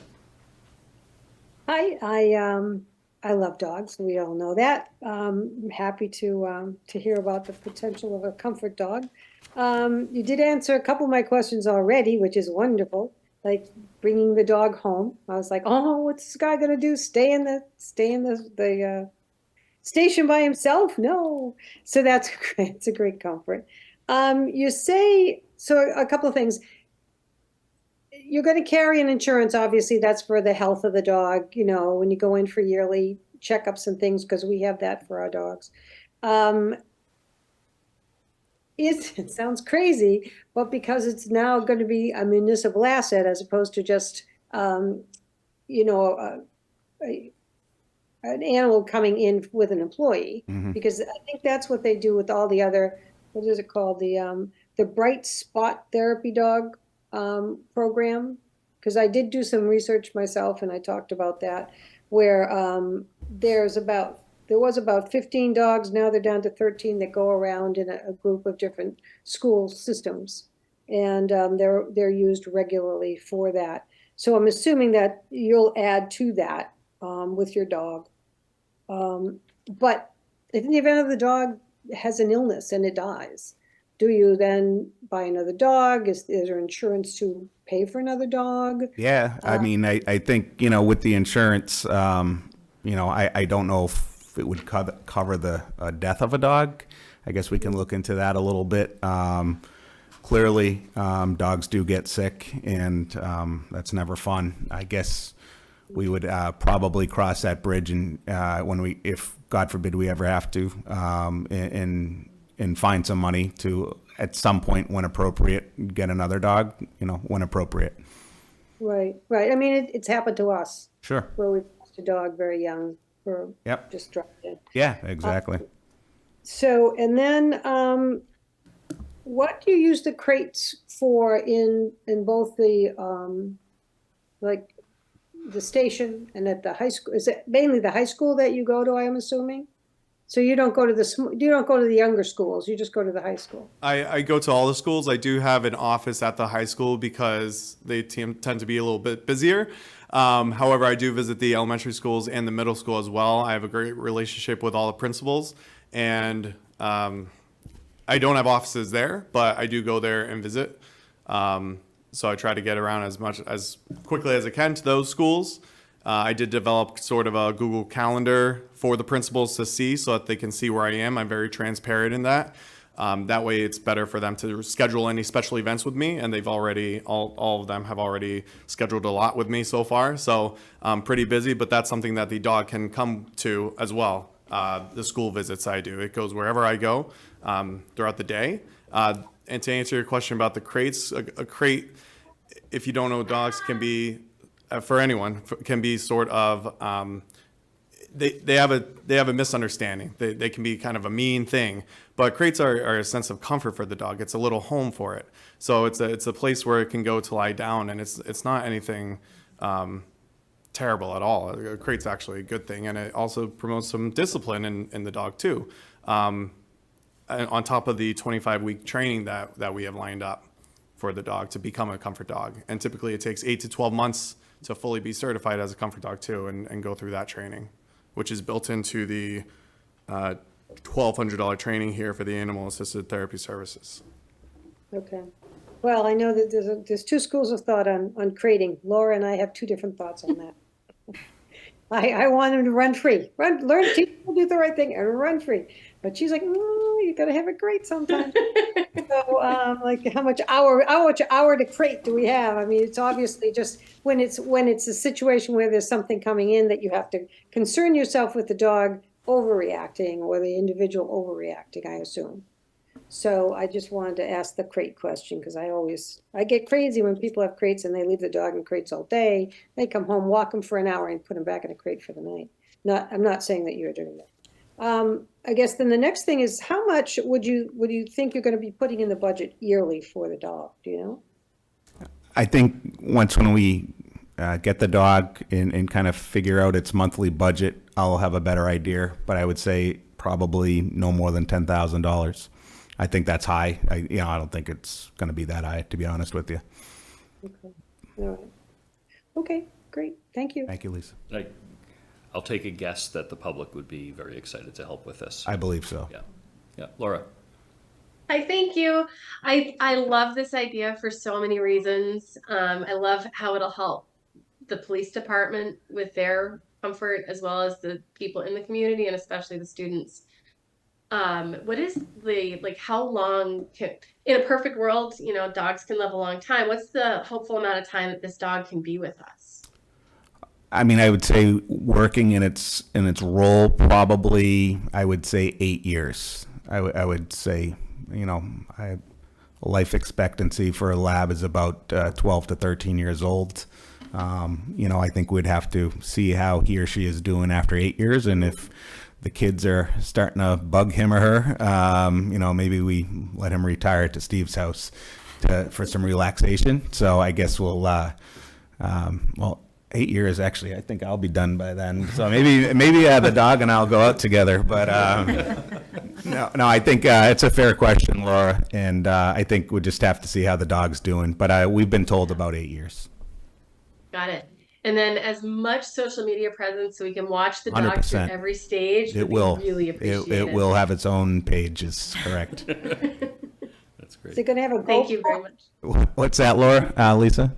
Put a GoPro on his little neck? There you go. I like that. There we go. If you guys are gonna wear the cameras. Yeah, I that's think right. That's right. the- Yeah, the that collar the that dog has needs the the logo camera. on it. Sure, body cam for the dog.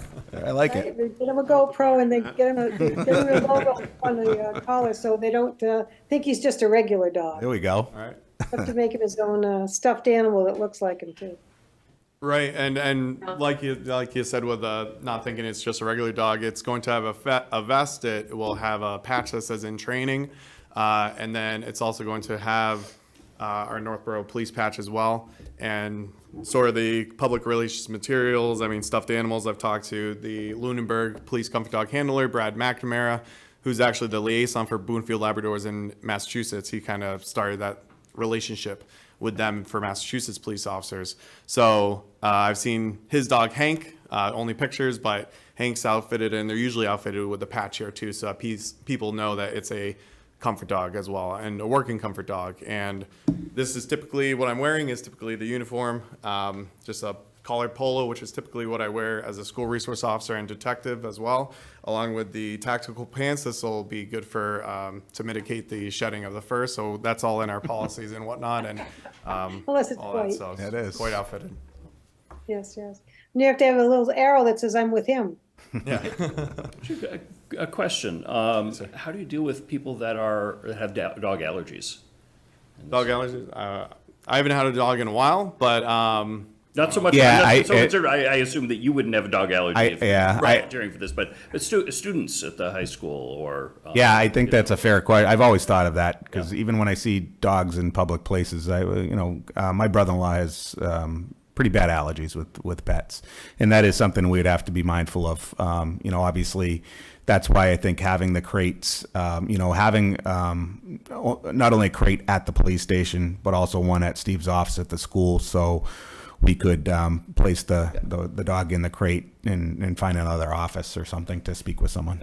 I know the high school does have some experience with comfort dogs. Yeah. Is there still one in the library? Parker retired a while ago. Parker does visit, Okay. I think on wellness days. However, there are other comfort dogs in the schools as well. So they have experience. Yes, can help and you not figure only at that the out. high school, but the middle school as well. Yeah, that's right.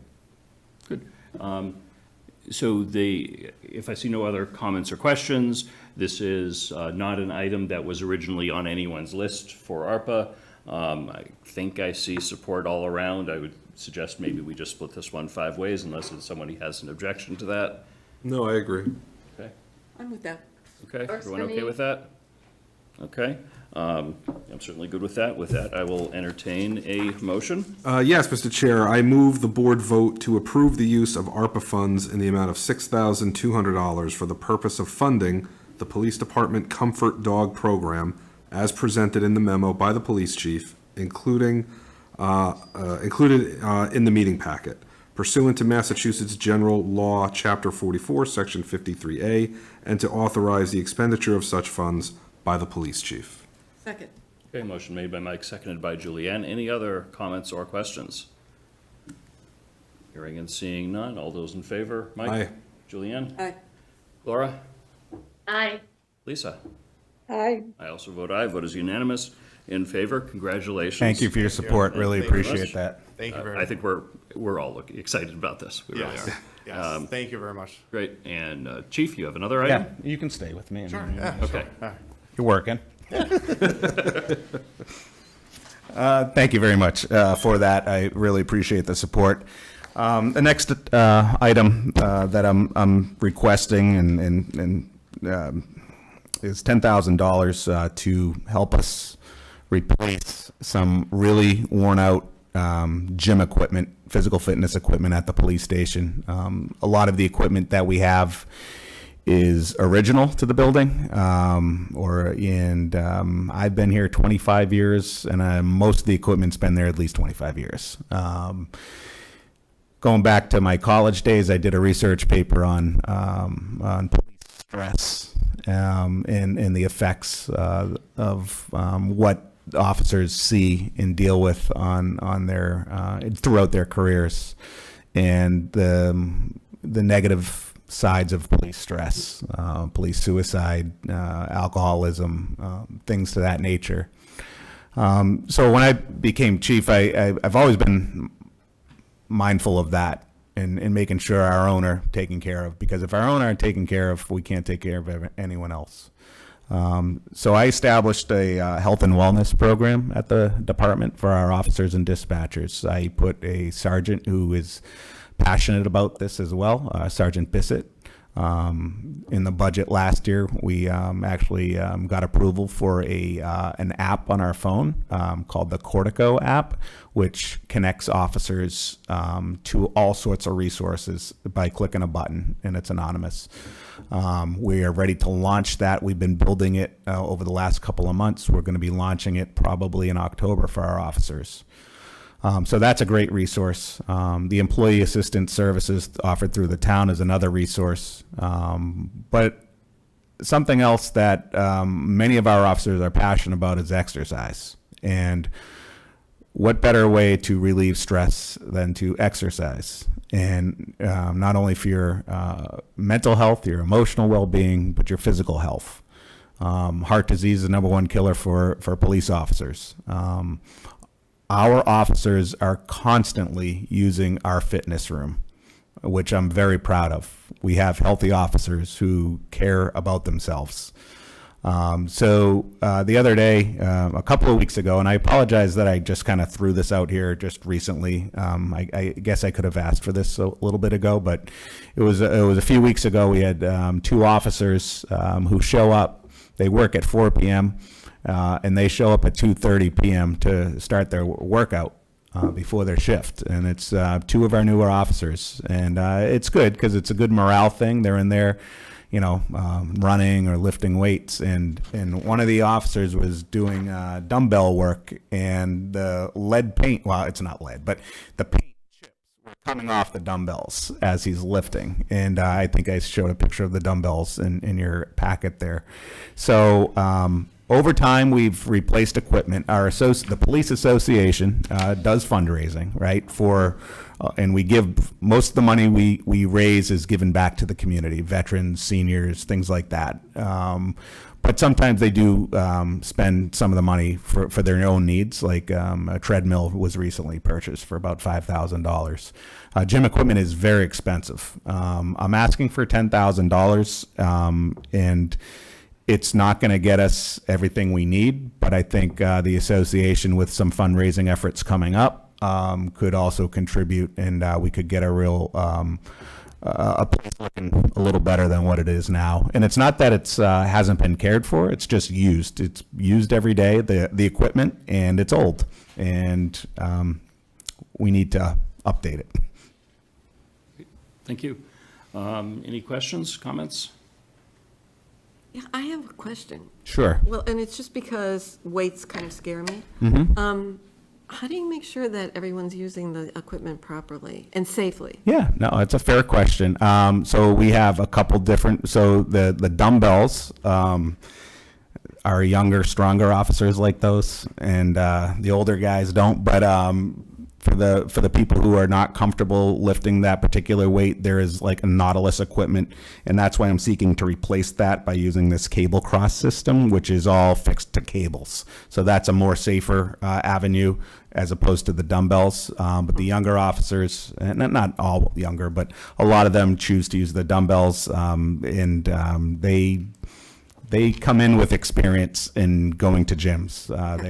So they've had they've a had professional trainer. yeah, Okay. exactly. They've had experience in the past. Okay. Thank you. Lisa? I know that there was some health club equipment left in 4 West Main Street when we were doing our tours. Were you able to get that equipment, or is it still up there on the 3rd floor? I don't know anything about it. I saw it in the hallway too. I don't know how old it is. I don't know if it works. I don't even know if we can get it. I think they might have put it together inside. I'm surprised it was still there. I actually was a member. It was an Anytime Fitness way back, Northborough Fitness or something, way back in the day. I don't know. I certainly can take a peek. It's a little treasure chest up on the 3rd floor. You'll see me tomorrow going up in the elevator checking it out. Guaranteed, I'll look into it. Yeah, it was the universal with the weights. Okay. I think there were two sets, and then one time there's a huge tire, but Sean, I think, got his eye on that.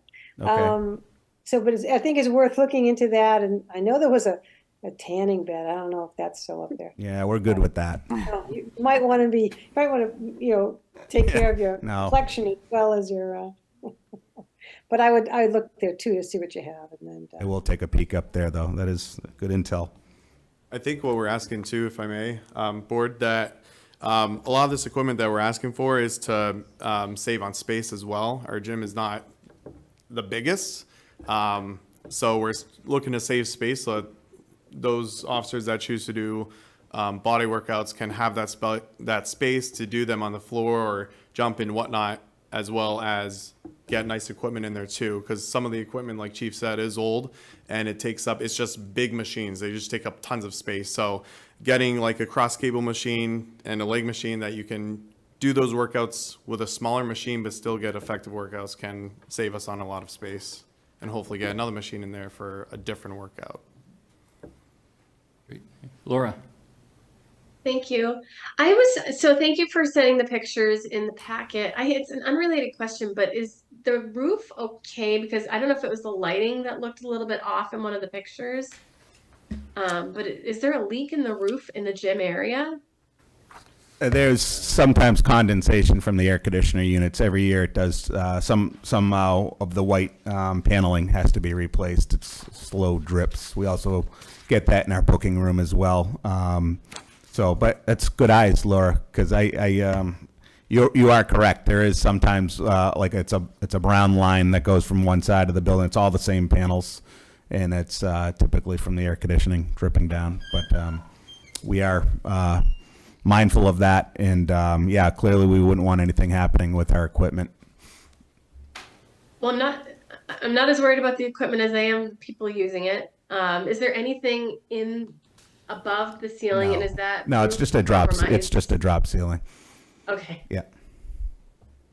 Got it. I'm not sure what the AC condensation, what that means, but I can definitely touch base with you afterwards to get more detail on that. But thank you very much for the clarification. Sure, no problem. I was also going to mention the equipment at 4 West Main. My recollection is it's pretty large equipment that I don't know if that would Interesting. fit in there. But Surprised they left that behind. it looks like they just, moved out in the middle. In the restaurant too, honestly. If it's any restaurant equipment Really? you need. I think Tim needed the restaurant equipment, didn't he? Take a look in the off chance Yeah, that, no, I that there definitely- is something useful. 100% It is will. owned by the town now. It looked pretty large, incredibly heavy, and it's also been It's sitting got to around be about for- 20 years yeah, old now, yeah. too. So who knows? But thanks again, appreciate that. I will definitely look into it. Great. Any other comments or questions? Again, this is an item that was not initially budgeted. Does anyone have any objection to splitting this 5 ways? Everyone good with that? Okay. Yeah. Okay. So that's what we'll do, assuming we approve it. Is there a motion?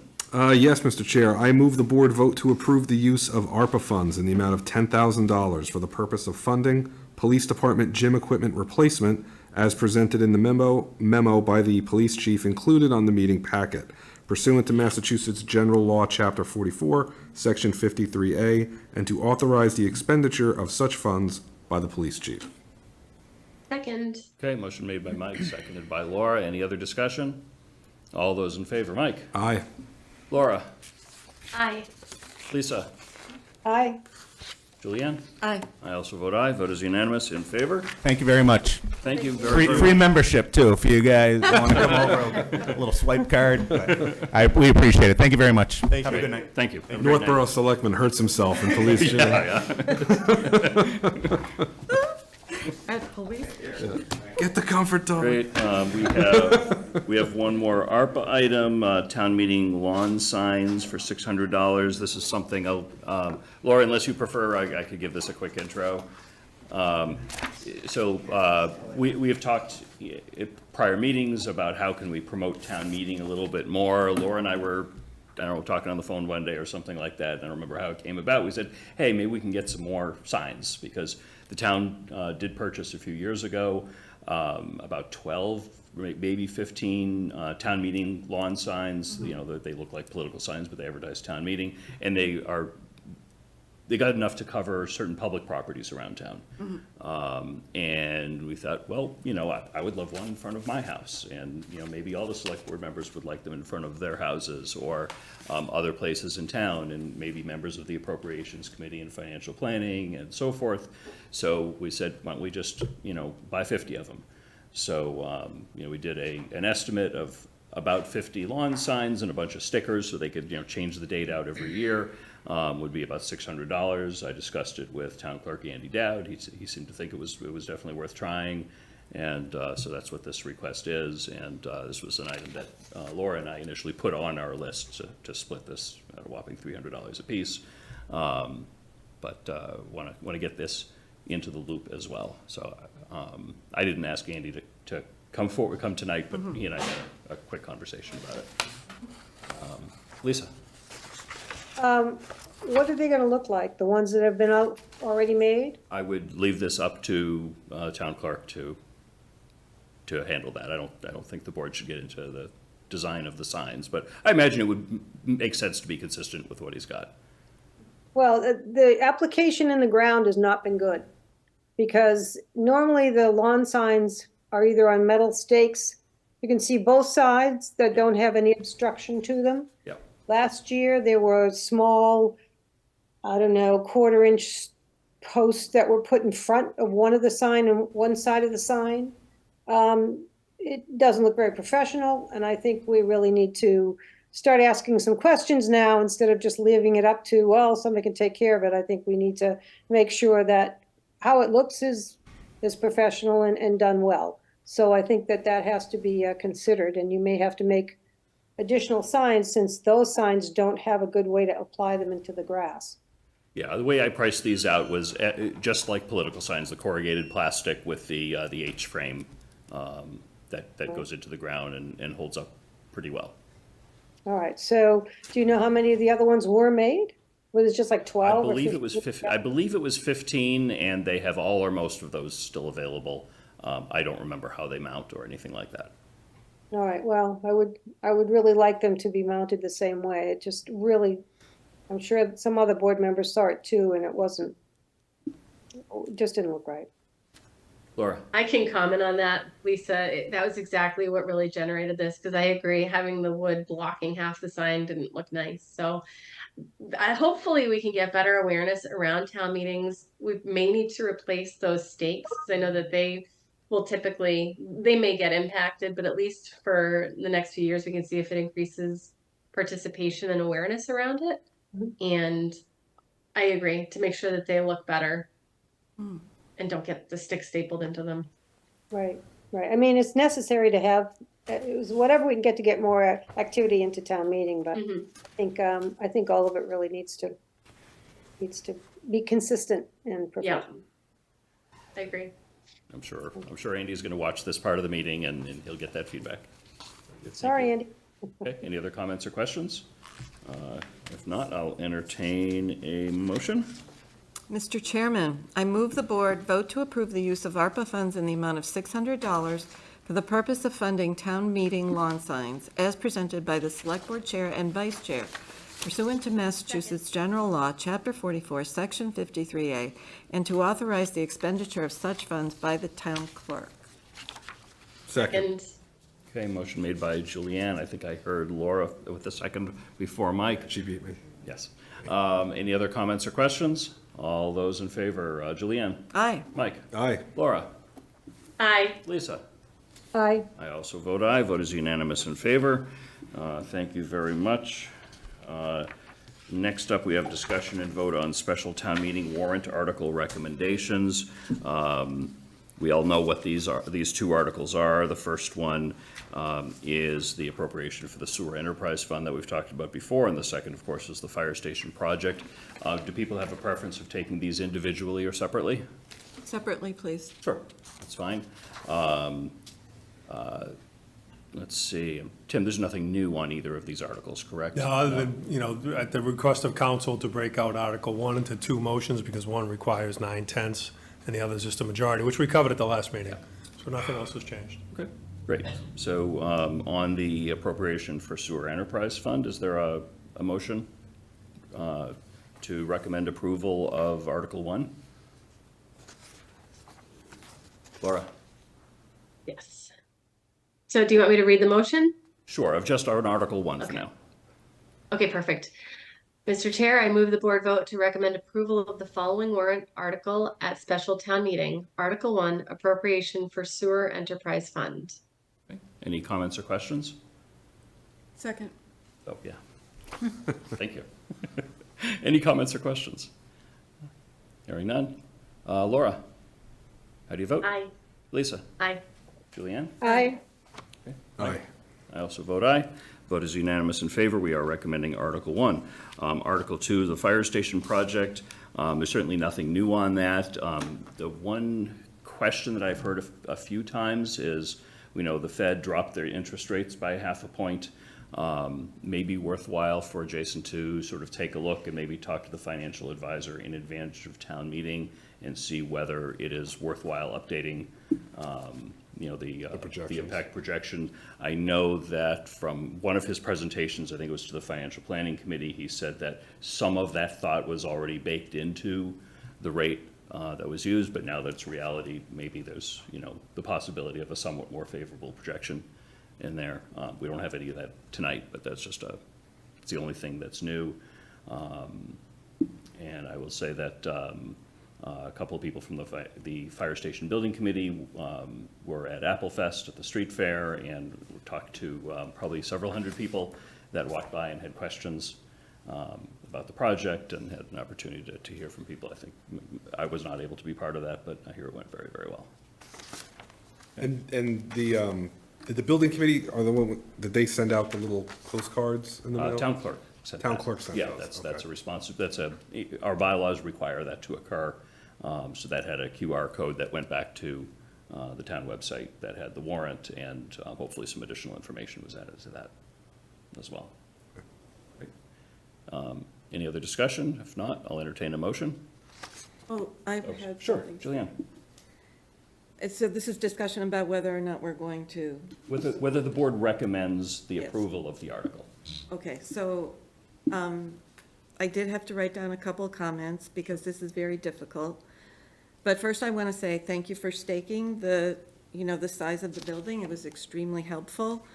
And I'd like to also say that I, like most residents, believe that the fire department needs an improved or new building.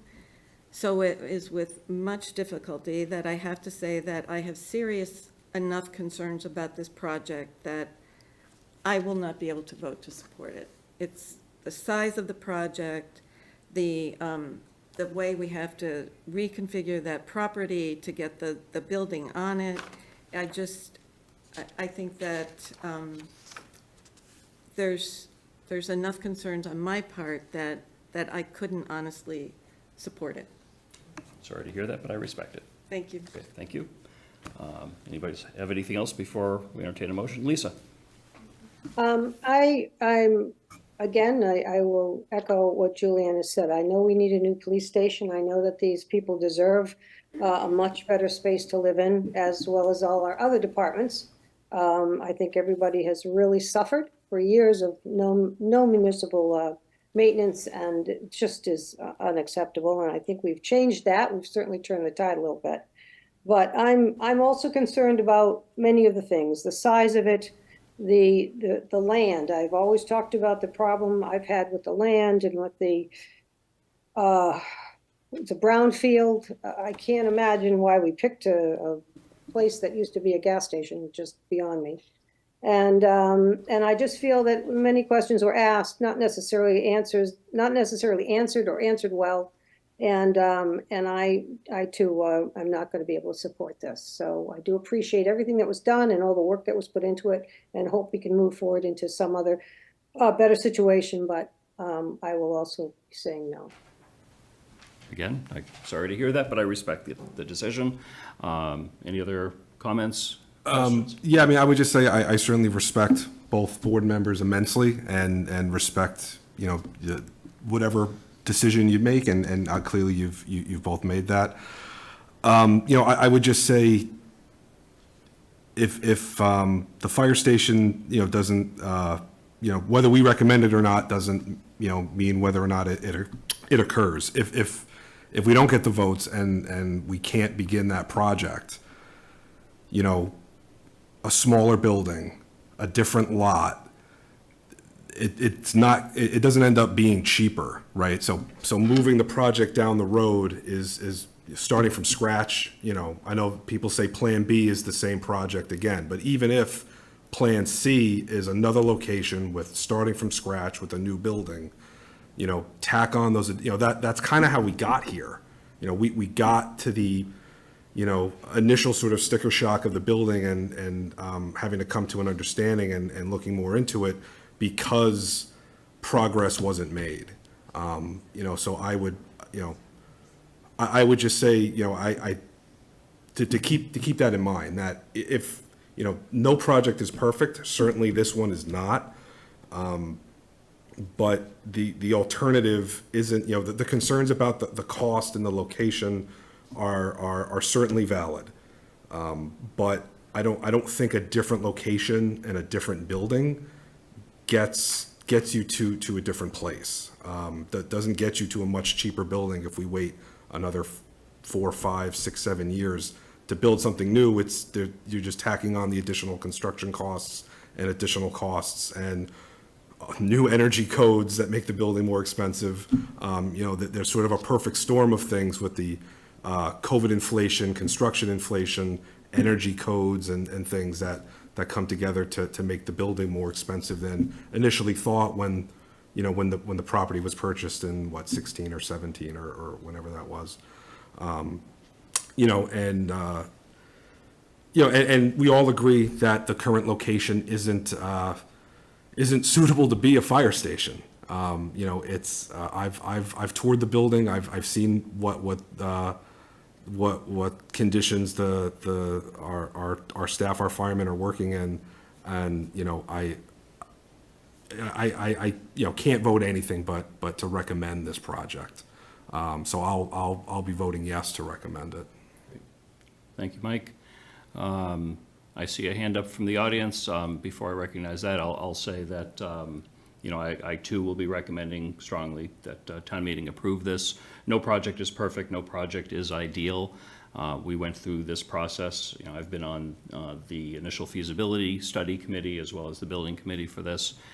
We looked at many different sites. We looked at many different configurations. This was the least expensive as well as the best location for a properly operating fire station. And that's really the key is the fire department is a core critical service to the community. Its location plays a great role in its success. And there aren't a lot of, really no other vacant lots in the downtown area that were large enough. You could make an argument that, yeah, you wish this was a little bit larger and a little bit flatter, but there isn't anything else. We could probably find a flatter space, but we'd have to buy out an existing business to move it there. or relocating at the, renovating and expanding at the existing location, really replacing at the existing location, we'd have to do the same thing. We'd have to purchase two existing commercial structures that are used by businesses in town and knock them down. That adds tremendous cost to the project. The other thing I think about is the backup of projects that we have. We know this project should have been concluded 5 years ago. The purchase of the land took a long time, having nothing to do with anybody in this room. It just did. And, as a result, has gotten more expensive. It will continue to get more expensive with any other option or the same option again. And then we're already starting the process on the Peaslee feasibility process. So, a couple more years, the Peaslee School will come up. If we haven't resolved the fire station, the Peaslee School either has to compete with the fire station or has to wait until after the fire station so that we don't hit two large capital projects within the same short period of time. So I think it's important to keep the plan moving forward. This is the best option for where we are right now, is to approve this project and get it done. And I hope the town goes forward with that. Seeing no other hands up from board members, I do see an audience member remotely, Scott Rogers. I will bring you in if you could identify yourself and let us know what's on your mind, please.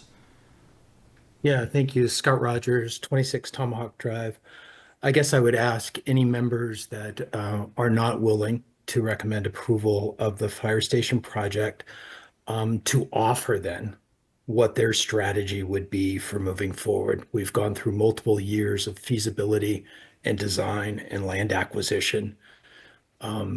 What then is their proposed alternative, or what services do they plan to cut from public safety, or what operational requirements are they going to not allow the fire service and rescue service to perform? So the current department does not operate well in the current facility. If they're not going to get a new facility in the foreseeable future, what services are no longer going to be able to be provided, and what alternative to satisfying the operational needs of the department do those members propose? Because right now you've got hundreds of people that have worked towards a particular project and a particular outcome, expertise provided, studies performed, architecture and design determined that meet the operational requirements of the department. You've got a couple individuals that are not comfortable with that in some way. I think it's incumbent upon them to then provide an alternative. Otherwise, support the staff and committees and boards in this town. Thanks, Scott. Let's see. I will add, I should have mentioned at the beginning, that the Appropriations Committee voted unanimously to support this project, and the Financial Planning Committee voted one opposed, I forget how many in favor, 5 or 6 in favor to support the project and recommend approval. Lisa, did I see your hand up? Yes. Sure. Yes, I'm not saying that we do nothing at all. I personally think we should have gone into a safety station, which would have taken care of the police and fire, because the police station is in much need of having their facilities, of course, increased and repaired. I think that for the sleeping conditions right now, I'd be more than happy to put in trailers for the men to have a decent place to sleep with a long mattress. I think it's horrible what they've been going through. I don't believe that land was a good choice.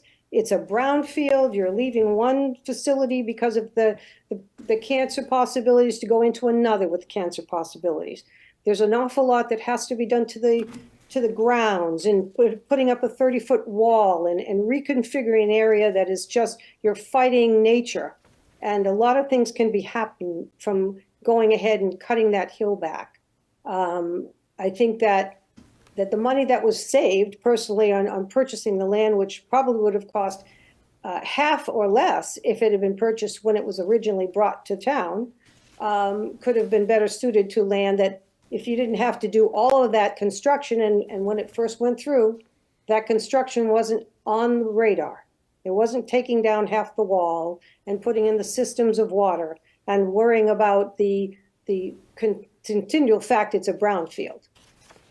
We did this before, and I think that was ill-conceived, and it should have been a better consideration of whether or not it would have been cheaper to buy the building next to the existing fire station and moving that way. But that being said, I think it's our responsibility as selectmen to look at the fiduciary as well as what the department needs. And there's no question that this department needs to be in a better location, as well as the town hall, as well as the police station. I think that, again, a safety station could be built for the same amount of money. And we could possibly put it at the police station's land. So there are other options. It isn't a doomsday. If we don't do this today, then, well, we're just never going to have a fire station. I don't believe that's the case at all. And I think it could be worked into even taking perhaps the blueprint and just finding another location for it. But I don't think that every citizen in this town, the 16,000 people, are all for it. And I think that we should represent those people that have a different thought process of how to go about doing this. And I think it's important that we do that. I don't think that a unanimous vote in this case represents 16,000 people, because I don't believe all 16,000 people think alike. Everybody's worked hard. This is not a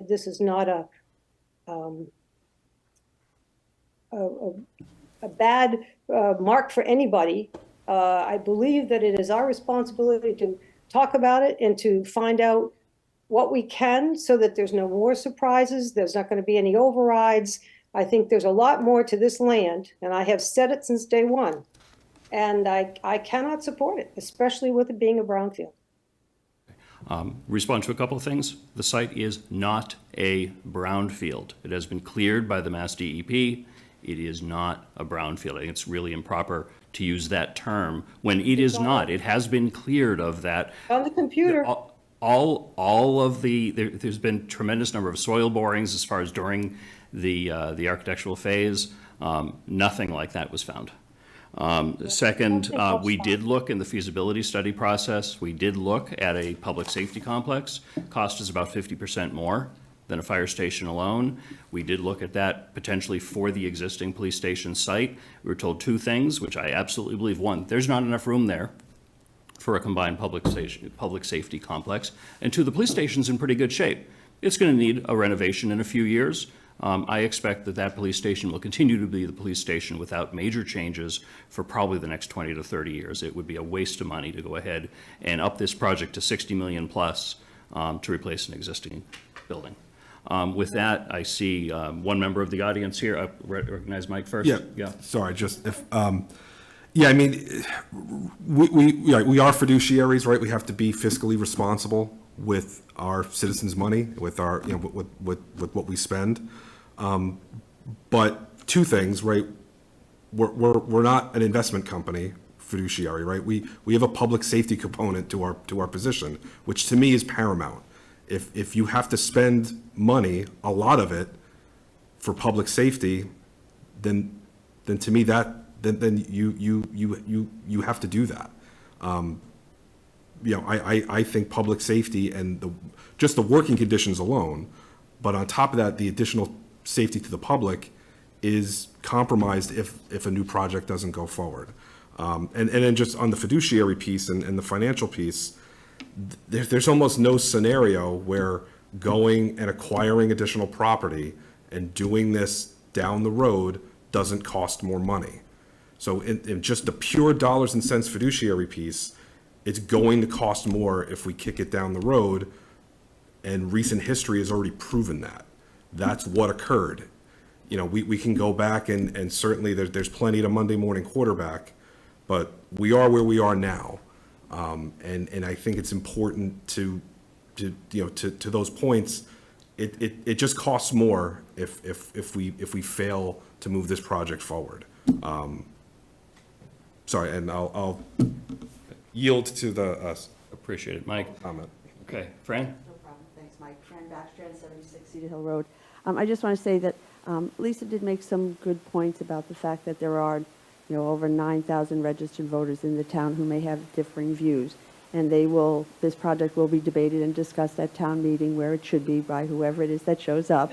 But as the elected officials in the town of Northborough, you do have a responsibility, to Scott's point, that if you are going to not agree with the financial boards who have made their recommendation, and you are not in support or in consensus with the findings of the professionals that were hired and the volunteers on the committee who studied all of the alternatives, the woulda, coulda, shouldas, you should have an alternative plan.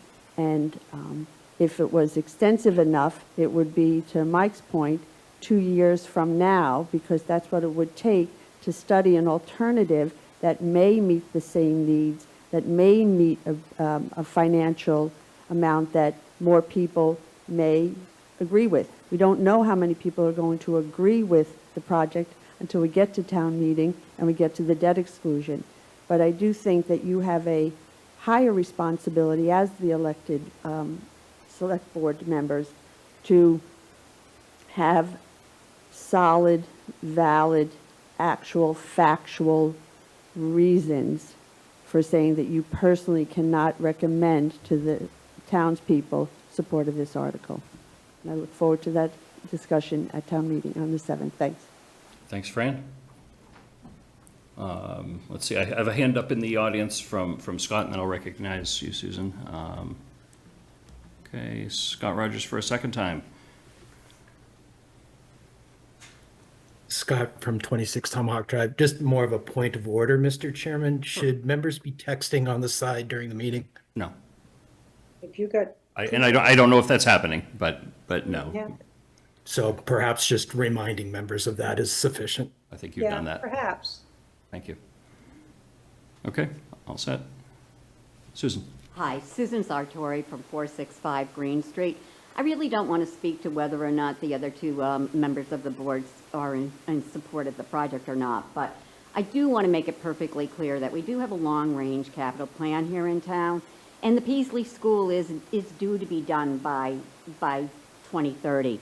You can't kick Peasley down the road because the MSBA is looking at it now. The feasibility study is going to begin. The building committee is together. If we cannot get that project passed through this town in the time frame that the MSBA says it should be, it will not get funded by the state.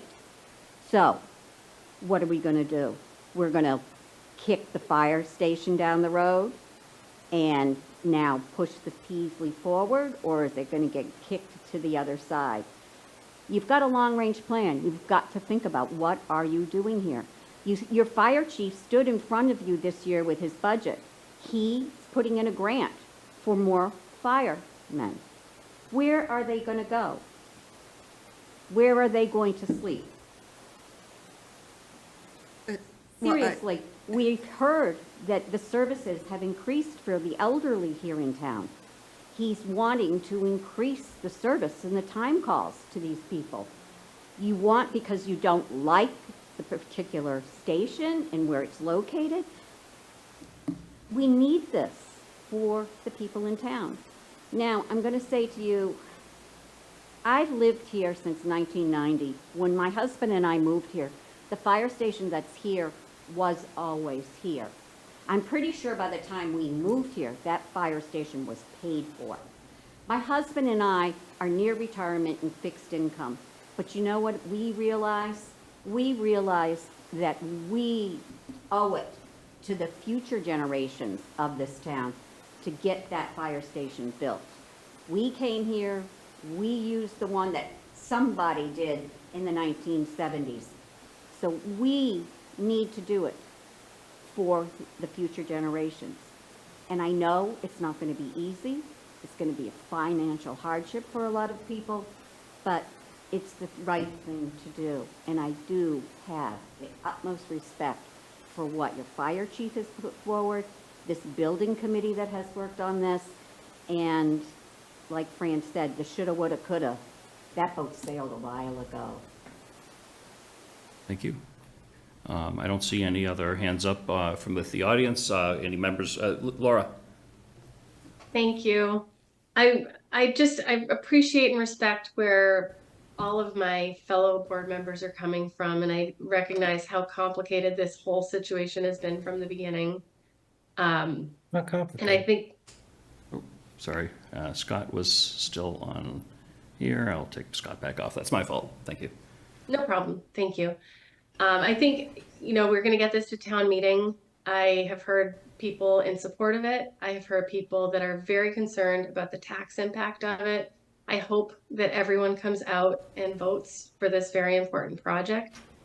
I don't have an alternative. I recognize that there have been challenges along the way, and I just want to acknowledge that it is not an easy project when you look at the price tag. I do recognize how important it is for our firemen to have a safer place to work. I don't think that's been a question ever. But I do, I am in support of this to get it to town meeting, and I hope that we can do everything that we can to get everyone out to vote, because I do think it's critically important for all of our voters to participate in this town meeting, special town meeting. Thanks, Laura. Any other Thank you. comments or questions? If not, would you care to make a motion? Mr. Chair, I move the board vote to recommend approval of the following warrant articles at the special town meeting. Article 2, Fire Station Building Project. Second. Motion's been made by Laura, seconded by Mike. Any further discussion? All those in favor, Laura? Aye. Lisa? No, Julianne? No. Mike? Aye. I also vote aye. Vote is 3 in favor, 2 opposed, motion carries. The select board recommends Article 2. Moving along, we have assignment of special town meeting warrant articles. Who do you suggest do Article 1? Just as far as the motion, I mean, it's, Any board member that's Yeah. comfortable just reading the motion, just to get it to the floor and be done with it, Okay. it'll expedite it. yep, I imagine I will be very involved in Article 2, so would someone else like to make the motion on Article 1? I see a lot of hands up. Lisa, you want to do Article 1? I'll do Article 1. Okay, thank you. Everyone okay with that? Yes. Okay. Article 2, the chair of the Fire Station Building Committee was just here and has just left. I don't know whether the Fire Station Building Committee will make that motion. If not, I can make that motion. Again, it's just the motion. The presentation will be primarily the Building Committee. and Yeah, but after the fire motion staff. gets made, Yeah, so. yeah. Whatever expedites it to the floor. Okay. Is everyone okay if I do that? Sure. Okay. I'll take care of that one. Tim, you said that Article 1 is 2 motions? Yeah, it's broken into 2. Okay. Lisa, do you want to take both of them, or you want one? Yeah, that's fine. Okay, all right, Lisa will get both of those. All right. That's the assignment. So deliberation and possible vote to appoint the town administrator. Do we want to take a quick break? Yeah, that might be a good idea. All right, let's take a 5-minute recess, stretch our legs a little bit. We've been here for a little over 2 hours. I'm still thirsty from the pizza that Tim bought us before the meeting, thank you. I make rabbit slice. All right, so Owen, if you could crank down the microphone.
Okay, we're back in session at 8:26. Thank you very much. Next up on our agenda is deliberation and possible vote to appoint the town administrator. So last week, we met twice. Each of the two times interviewed two excellent candidates that could be, that have applied for our town administrator. There was a fifth person that withdrew, I think, the day before her interview. So the four candidates, I hope everyone is, you know, if obviously we were all here, but folks at home have had the weekend to review. We interviewed Steph Bacon, Austin Saganowitz, Mark Strange, and Angie Lopes-Ellison last week. So Tim has suggested that if we can, we try to narrow it down to two tonight. That would be the ideal, and then Tim would coordinate with those two to come in, meet the staff, so that the staff can, you know, ask some informal questions, get to know them a little bit, and then one way or another provide us some feedback in advance of us making a decision. So, you know, once we do some narrowing down and some discussion, it would be good if we, you know, assuming that we continue along that path, that we set the next meeting date, you know, to make that final decision, because our next regularly scheduled meeting isn't until, you know, third week of October. So, be good to keep this moving along. So that's that. With that, you know, we could take this any number of ways. We can go through in order of the four that we interviewed and maybe have some thoughts, and then at the end of that, see if there's some consensus building for how to narrow this down. Does that sound like a reasonable approach? So go through in order each one Yeah. and discuss? Yeah, so in the order of interviews, you know, people could just say their thoughts about that candidate. Or do we want to just try to get some ranking done before we do much discussion? I'm open to any process anyone would like. Well, I guess, right, the first step is we want to narrow down to one or two. Yeah. Right? Yeah. Sometimes it's helpful to hear other people's thoughts. Right. You know, as part of that process. You may think of something that you haven't thought about, for example, not you particularly, but, you know, anybody, me. So the choices right now are to rank, or choice number two would be to go through each of the candidates and discuss our pros and cons? Yeah, I mean, my thinking is at least provide the opportunity for board members to say a few things about each candidate, something they liked, maybe something that they thought might not be a good fit for Northborough, and then afterwards do some ranking, and we may see that develop, or we could skip that discussion and just go right to a ranking. Mm-hmm. I mean, I guess, does everybody sort of in their mind have a top two? Do we want to just kind of start to try and focus the conversation and kind of see if there's a level of agreement there, and then maybe go from there? I think we should go through, and you know why? Because you're going to rank yours, but I don't really know why you ranked them. So if we could just go through Sure. what we thought, it doesn't have to take Yeah. 5 hours. Right. Folks at home good with that?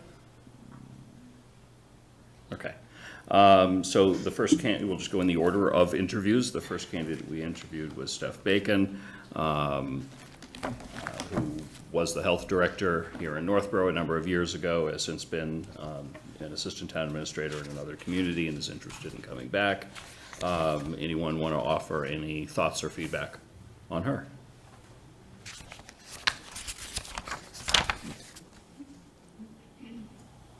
If not, I mean, I could say a few words. I thought she was very. You want to go ahead? No, I mean, I thought, you know, she came in, you know, certainly prepared, certainly, even though she was currently assistant town administrator, you know, the way that she explained things, you know, seemed that would, being a town administrator is a role that I think she could do.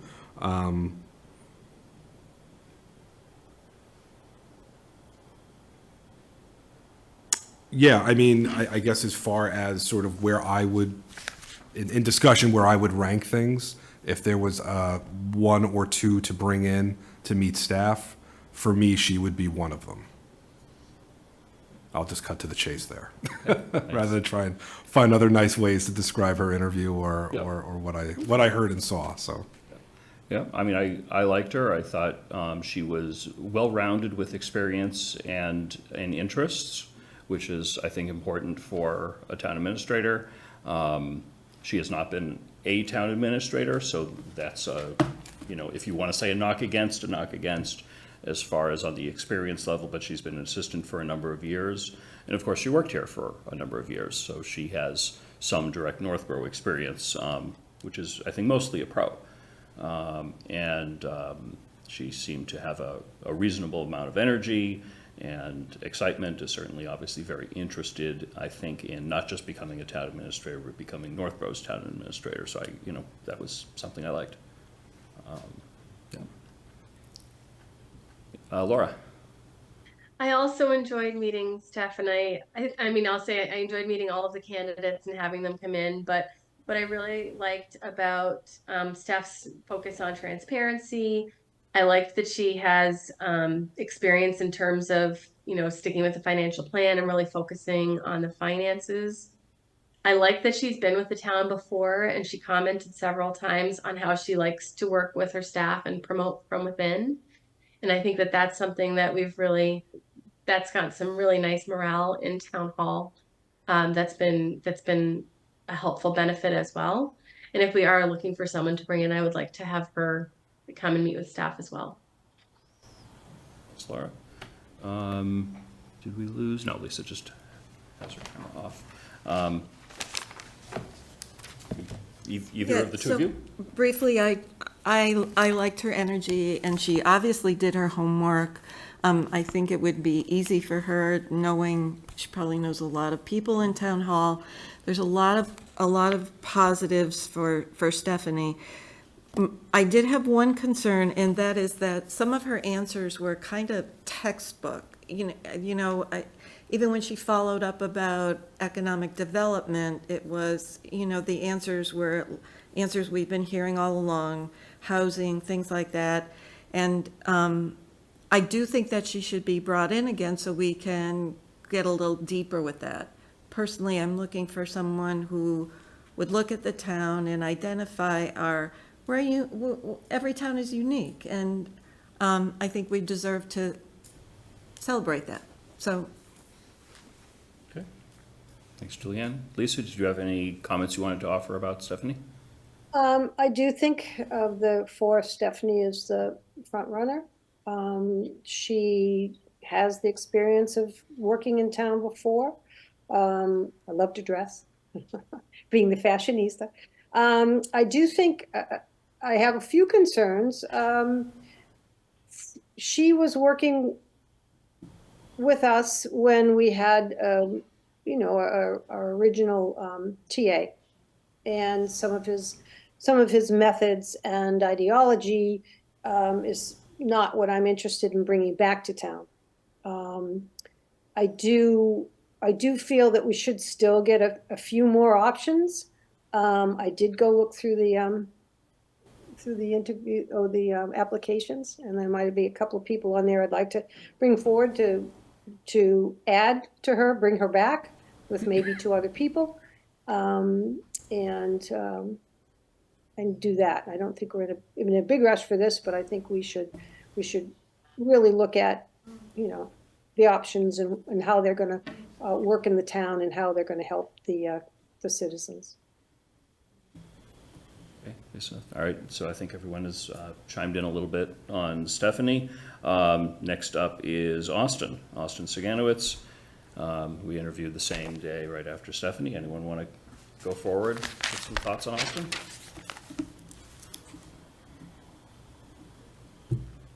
I'll start.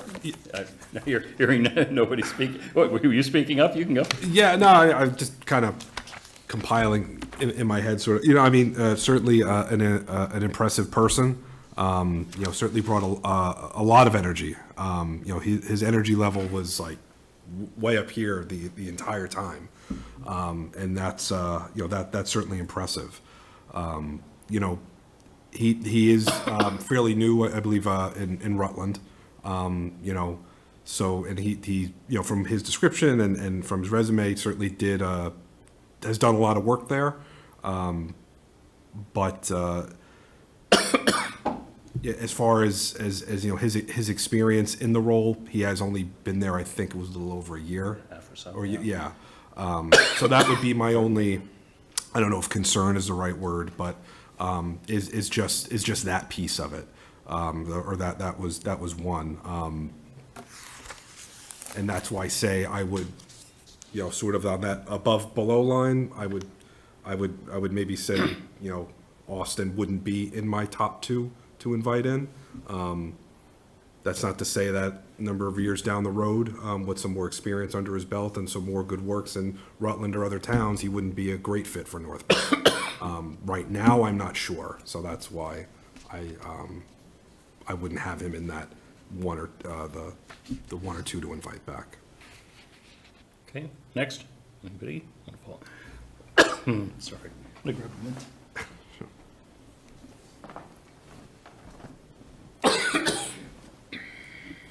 So I'll go. So Mitch can talk. I think, he has a lot of experience in different roles. He was in Acton, for example, and his financial experience seems to be pretty comprehensive. I think that's a real strength for Austin. I do agree that, his experience isn't exactly 5 years, and that might be of a concern. So, but he did his homework. He definitely interviewed very well. Yeah, that's my opinion on him. Okay, thank you. Anyone else like to go? Laura? I loved his energy and I loved his enthusiasm, and he's got some neat things that he has done in Rutland. But like my other fellow board members have said, I just worry that he has been in that position for a short period of time. And I agree that over time, as he gains more experience, he's going to be a great fit for that role. I just don't know that in Northborough that's what we need right now. But thank you for taking the time to interview with us. Thanks, Laura. Lisa, do you have anything to offer on Austin? I agree with my members. I think he is full of energy, as I would expect. I think that he, in years to come, may be a good fit. I think that, as everybody has said, it's just too short a span of responsibility, and I think the town really needs to have some stability and understanding. And I'm happy that he did come and interview, and I do wish him the best. Okay. Overlapping at least a bit with my thoughts on Austin, I really liked him. He is clearly very adept and very enthusiastic, particularly about municipal finance, which is really important. I look at it as I am more interested in having a well-rounded town administrator right now than someone that's focused on finance. We happen to have an excellent finance director. I think someone that can help with all aspects is more important. I'm also a little concerned with Austin. Not concerned, I would say it's a somewhat negative mark, the fact that he's only been a town administrator in one town for a year and a half. I'd like to see some stability in a position for somebody that we bring on, so that we think that he would at least stay through a 3-year contract, perhaps, and hopefully more. I know town administrators move around, so prior to Tim, our last full-time town administrator was here a very long time. That's unusual, so I don't expect the next town administrator. I didn't expect you to be here 15 years. I didn't expect you to be here 10 months, but that's a different story. I would have no problem if in another 3 years we were looking for another town administrator and Austin submitted his application and he's held that position where he is now till then. I would look at him even more favorably than I do. But I think the end result is I think we have consensus on where Austin is in the ranking. Next up, we have Mark Strange, who we interviewed at the first of the two interviews on Thursday. Someone like to volunteer to go first on Mark? I'll go. Sure. So, I liked his honesty about how difficult it was for him when he first got to Ludlow. And he had to make some difficult changes that sounded like they were unpopular, but he did it for the good of the town. And, the fact that people came around and realized that what he did was a good thing, I was impressed by that. Having a law background I think that would really be an asset. I do have to say that I'm a little bit concerned about the commute. And I would definitely bring Mark back, but I think we'd have to have an honest conversation about that. That commute, if you look at 290 in the morning or the afternoon, it's not easy street. Mhm. So that would be my concern. I know he said he did a test drive, but it was on the weekend. And that's different than Monday through Friday. Yeah, I think if we invite him in to meet staff, my suggestion would be do that at the beginning of the workday so he can experience that and then provide honest feedback as to that process. Sorry, didn't mean to cut anybody else off, but I wanted to follow up with that as that popped into my head. Yeah. Did you have anything else on Mark? No. Okay, good. Who would like to go next? Yeah, no, I mean, I think I would agree with Julianne. I think Mark came across as somebody who could come in here and be the town administrator of Northborough. He's been in Ludlow for, a couple years, but has that, prior experience on select boards and director of planning. He was able to maybe not, almost similar to maybe kind of my thinking with Stephanie, the answers didn't pop, but I think his answers were very still impressive and even keeled, and I think provided a good window into sort of how he would manage, how he would be a manager. I liked, kind of similar some of the discussion about some of the tough changes he had to implement and how he worked around that and how he, tried to work with people and give them the opportunity to get into what he was trying to build there in Ludlow. But yeah, it's the commute piece. I've had long commutes before, and they do wear on you. And traffic's only gotten worse. So that would be my only concern. I know he said it wasn't, and he's listening to podcasts and stuff like that on the way in and out.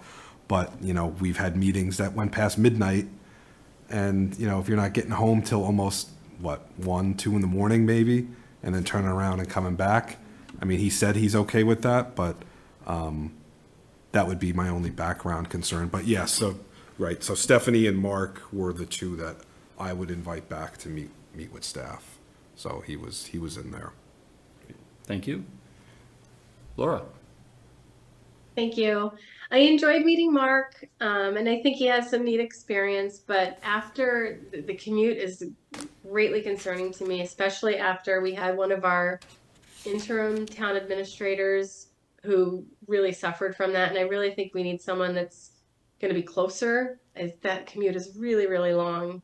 So he is not someone that I would like to bring back, just based on the fact that the next person that we get in this position, I really want them to be with us for a long time. I want somebody that's going to be able to be present with us for the staff needs as well as for the community needs. And I just worry that we're setting ourselves up, because it is that's an arduous commute, and there's some changes coming up on the pike that are going to impact traffic. There's just going to be no easy way to navigate this. And I just really want to make sure that we've got a long-term plan as much as we can, given this environment. Thanks, Laura. Lisa? Thank you. I think he did a nice presentation, and I think he feels that he wouldn't have a problem with the commute right now. I'm with all of the discussion that that commute is just, you're not gonna sustain that. I hope we never have another meeting at 1:30 in the morning. But you take that, he leaves here at 1:30 and he takes an hour and a half to go home, and then he sleeps for an hour or two and turns back on an hour and a half to come back for Tuesday. It's just not doable. And it's talk about stressful. That's got to be a huge part of your job, the stress. There's car accidents that happen all the time.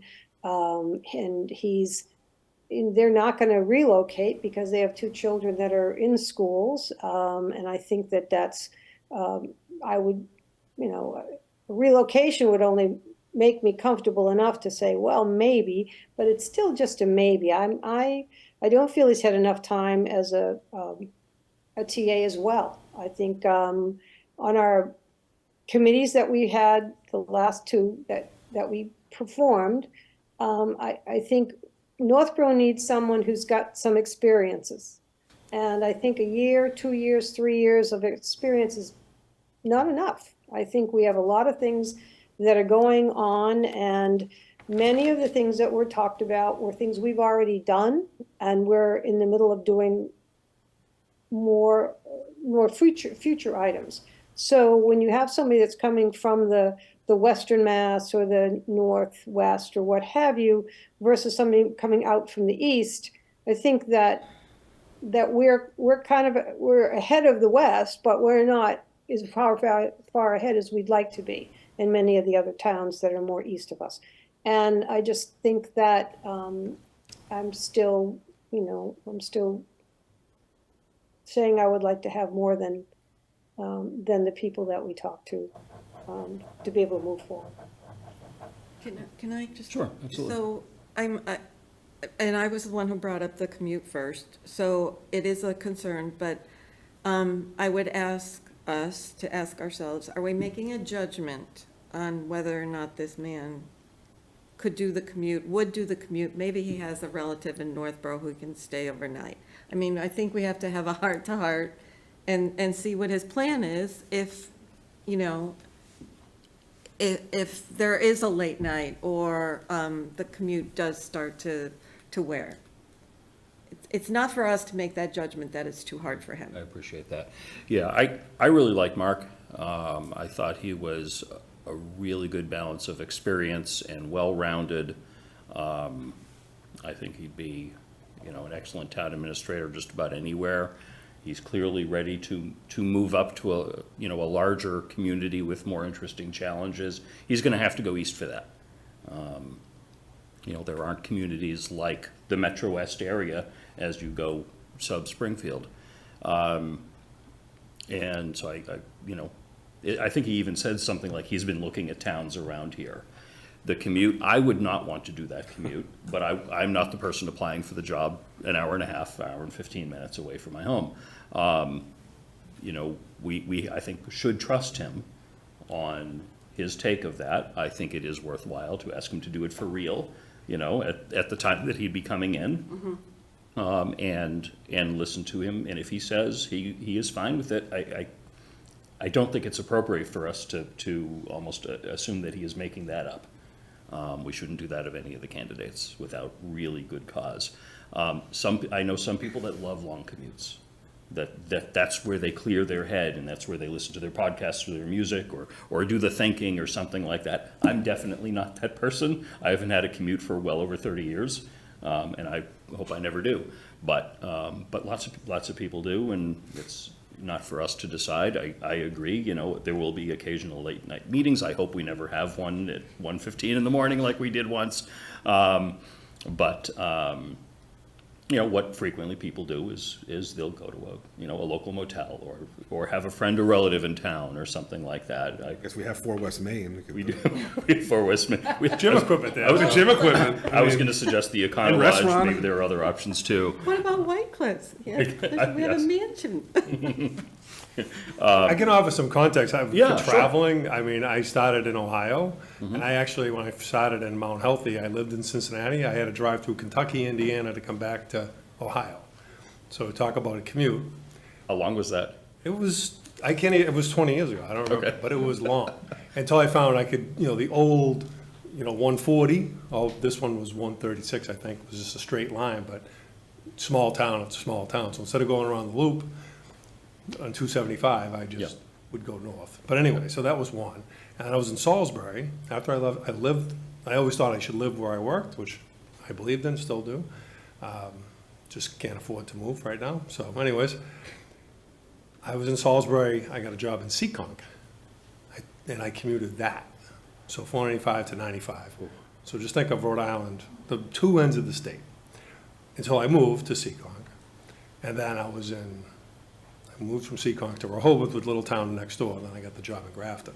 And then I went from East Providence or Seekonk to Grafton, and then I moved to Grafton. But I mean, those commutes are not, I knew what I was getting into. I don't know, I mean, I think I did pretty well. I mean, I ended up moving to all those communities, of course, but I don't know, he's got to go into it eyes wide open. So that's to your point, I think. But that's my own, if you think town administrators are a certain breed, where we are the breed that will travel. At least that's been my experience. Yeah, no, I appreciate that insight. That's helpful.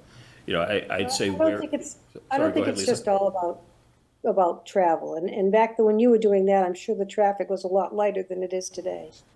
But I'm not comfortable with his experience. It's not just the travel. So that's. I mean, I'm I afraid think that he has it more did experience than any of the carry other on that it's all candidates. about travel, and it's not. Yeah, he does. Yeah. Yeah, I mean, to your point, Mitch, about, he has rounded experience, right? He's done, with being an attorney, being on the planning director, being a town administrator for 2 years or 2+, so. And also, we're looking at these candidates, right? You can't compare them to somebody who you think might be a perfect candidate, right? We're staying within this pool, so. Okay. Well, wait a sure. second. To that point, I'm not saying that this is what we have to do, but if we can't get consensus and we don't feel really good about any of these, we can go out again, right? Sure, you can do it So, again. Yeah. so it's not like we have to pick from one of these four. No, and maybe I misspoke. Not that we can't. I mean, we could do whatever we want, right? If the board agrees to it. But I mean, I was just saying, trying to say, okay, these are the people who I think were all experienced, and I think we're all worthy of our time in interviewing with us. Out of these people, how do they rank? Who do we think we would want to invite back? And just, try not to compare, right? Don't compare me to the almighty, compare me to the competition. Like, let's, compare them to each other, and maybe we can find consensus on one or two to come back. It sounds like we may be boiling to that a little bit, I but. think so. The, about the idea of going out again, there were multiple candidates. We should not mention their names that applied, that were not brought forward, by Tim for the suggestion to be interviewed, because until somebody has a public interview, it's not a public name. Everyone had the opportunity to look through the resumes of all, 15, 16 applications, whatever it was. I looked through and I agreed with Tim, after taking a look and speaking with him about one particular candidate. I would not want to interview any of the others that applied. I don't think that would be, and I certainly don't think it would be worthwhile at this point. I think, we have 4 candidates. If we can't make a decision based on these 4, then we have to go out again. We have to think about the impact of that. That at that point, then we're definitely talking about looking and hiring for an interim, or asking Di to do that very, the acting job for a very long period of time. What would we do to attract, another tier of candidates? We may have to go back and hire a search firm to help us more, something like that. I mean, I think, you advertised, we advertised in all the same places that MRI did both of the prior 2 rounds.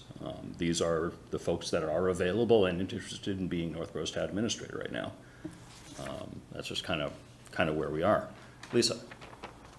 I don't agree with your assessment of the candidates. I think there are a couple of candidates there that we could bring forward and let the rest of the committee to look at them. And I think there's at least 2 that I would bring forward. And My opinion is the time for that has passed.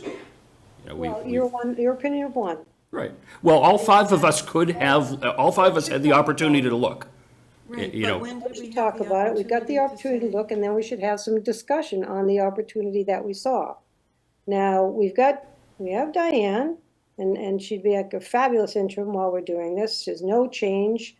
She's done the interim before. are you suggesting we drop these Good job. candidates and start over? No, not starting over. I'm saying to then bring forward some other candidates. We put Stephanie to come back a second time and bring 1 or 2 of these other individuals forward. All right, let's go through and finish our review of the 4 and then decide next steps. All right, so I think we've all spoken about Mark.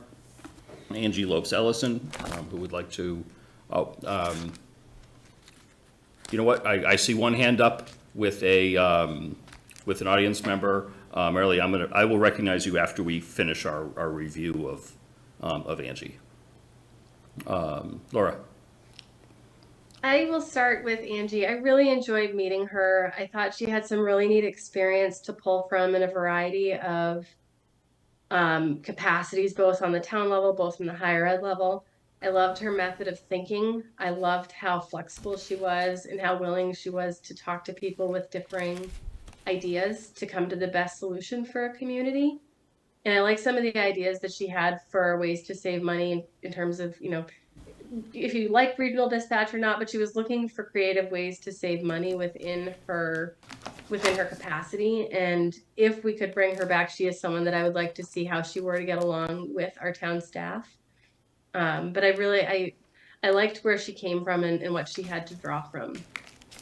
Okay, thanks. Laura, who would like to go next? Yeah, I also, she was very accomplished, but a lot of fun to talk to. And I think she has also a lot of energy. I think the bulk of her experience was in higher ed, and that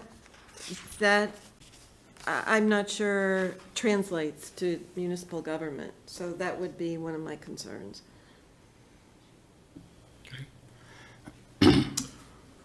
Yeah, I mean, her energy level, again, very high, very easy to talk to, very personable, good at telling a story, which is always key to interviewing well, and she certainly did. I guess as far as looking at, her experience on her resume and places that she's worked, kind of thinking of, okay, town administrator, usually maybe a 3, 4, 5 year position for most, unlike Northborough that had a long-term one. Just did seem that there were a lot of positions within a period of time. So, I know she had said that she was looking for a long-term place, but, and she provided explanation as to why she moved to these different places. But that would be one area of looking at, is just sort of the, North Adams, Uxbridge, Blandford, Fairhaven, within a certain amount of time. It just seems like a lot of different towns. So that was one piece. And it seemed like, a lot of the places that she had gone to work in needed a lot of rebuilding for the most part, where I think Northborough isn't in those positions, isn't that type of town, where we need somebody to come in and knock everything off the table and start from scratch and rebuild it. It sounds like that's what she's good at, and she's able to get buy-in with people and build people up and and negotiate and do those things. So there's certainly value there. I just don't know for, like a town like Northborough, if that's kind of where we are, and that's maybe the best fit for where we are now. That's the part I was just unsure of. Thanks, Mike. Lisa, any thoughts on Angie? I agree that her energy was very high, and it was, she did some wonderful things where she had mentored a few different people coming up, and I think that's a fabulous thing to do. That I think that's part of our leadership quivers. But she's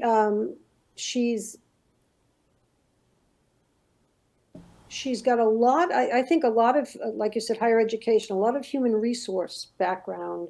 Her person-to-person qualities for what she was talking to us about were I thought were very admirable. I really, really enjoyed that part of her.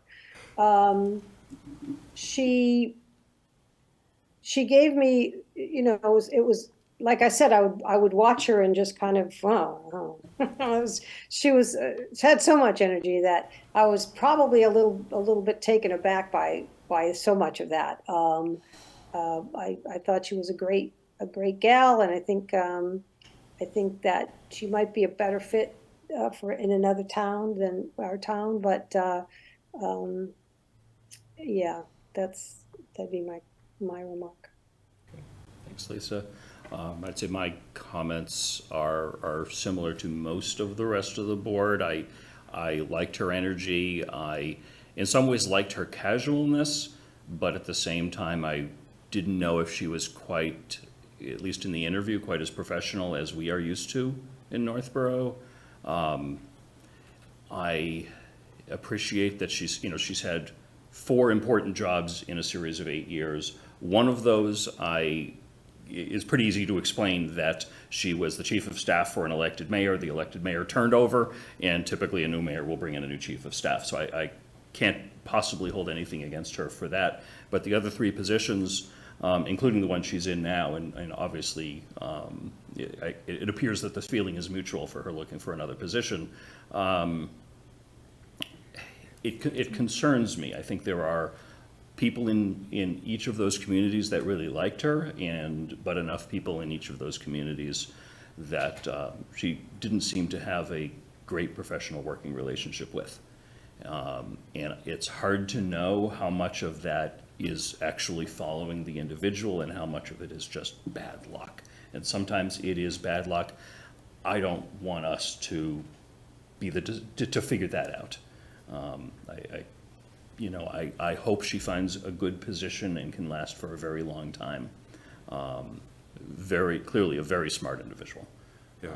And a lot of energy and can bring a lot towards it, but I don't see her as being a fit for the kind of administrator that we need right now. Yeah, no, I'd agree. Whoever we end up hiring, right, if for whatever reason, we're all elected, either don't run or elected out of office and the board completely changes, that the town administrator would be that continuity. That doesn't always happen, but yeah, to kind of, to your point, to have that person be able to be that continuity and let the board change, not necessarily the town administrator, because the board changed, so. Okay, good.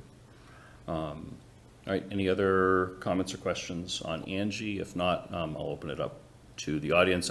My request of audience input is to not try to guide us towards any particular candidate. This is kind of one of those things that at this point the board needs to weigh, but I'd be certainly interested in any process input that you may have. But with that, Marilee Borden, happy to recognize you. If you could identify yourself, let us know what's on your mind, please.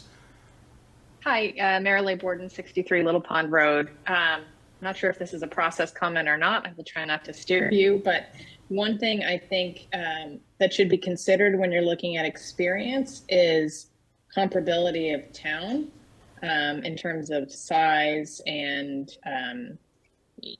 sort of scope of problems. So I think a town like Ludlow is more similar in terms of size and in terms of the sort of not severity, but size of the problems and the issues that they deal with versus some of the smaller towns that may be closer geographically to us and maybe even closer demographically, but are much smaller towns and are just. So I think level of experience needs to be weighed with the caliber of the job requirement. I'll leave it at that. Thank you very much. Appreciate that. So we've gone through all four. Does anyone have any other thoughts? If not, we'll try to narrow it down. I think we've almost done that already. It sounded like all four of us were happy keeping Steph Bacon in on the list to meet again. Yes. Seeing that around, so that's easy. We're not ranking first and second at this point. We're just trying to select two if we can. I think I saw Austin Saganowitz maybe wasn't in that top two. Was Austin in the top two range for anyone? Okay, so I again, consensus, this is good. We're halfway there. Mark Strange, I think I saw a couple of concerns about commute. But I think for at least three of us, we're interested in bringing Mark back again. The folks present,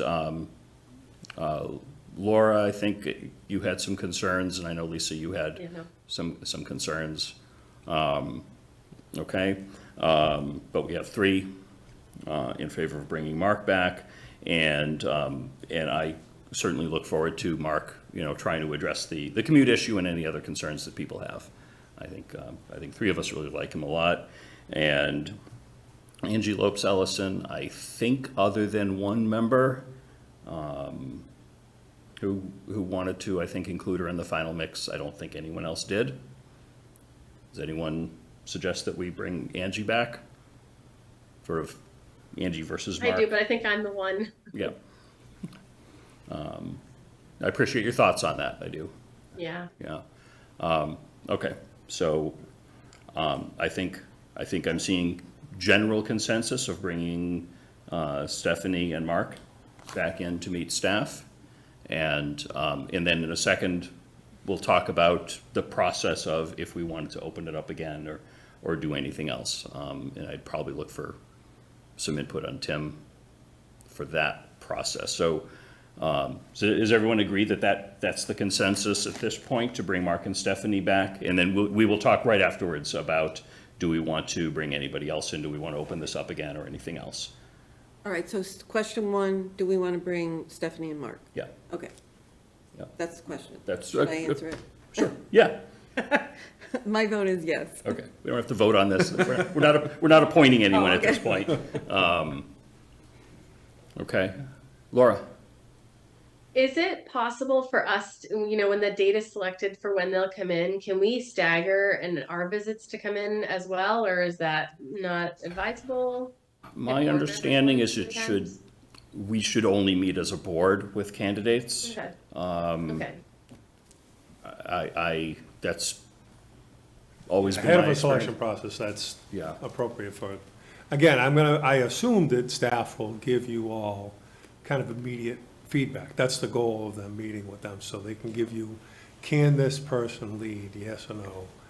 Will they fit in, because they know the culture, and to give you that, unfiltered. Yeah.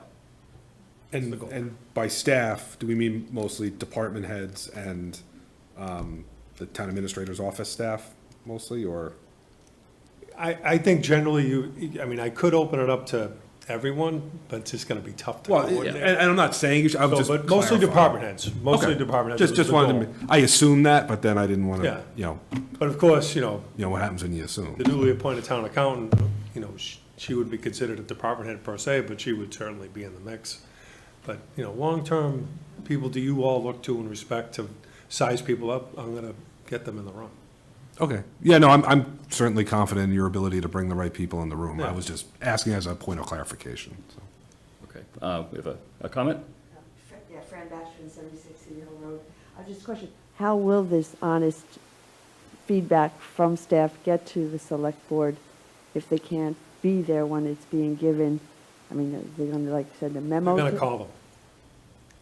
They offered to share their phone numbers with the staff. So they'll call each Staff of, members will call us. so Yeah. they have the option of calling any one of you or every one of you with their feedback if they're comfortable doing that. And then you'll wait till you're back in a open meeting to discuss it and build consensus at that point? Which is honestly, that happened last time too. It wasn't part of the candidates meeting staff, but staff staff know a lot of people. Some of the staff worked for or worked with some of the applicants last time around and things like that. And certainly a couple people reached out to me to let me know their thoughts. And, I think this is an even better process. It's not mandatory that anybody says anything, but if they want to, if they know someone's really good or really bad, they want to relay that to Oh, and the I board. appreciate the fact that they can call individuals, because I might feel more comfortable sharing something with Mike, but I don't really know Mitch that well, so maybe I wouldn't say something to him. So I think that is helpful. I think that it is important to take your time, but not too much time, because it is an important decision, and we all are going to have to live with that decision, hopefully, for many years. So thank you. Yes. Okay, thank you. So on the process of bringing in additional candidates from the set that were not forwarded previously, as I've stated, my opinion, that time has passed. So what happened was you emailed out to everyone to come in and take a look.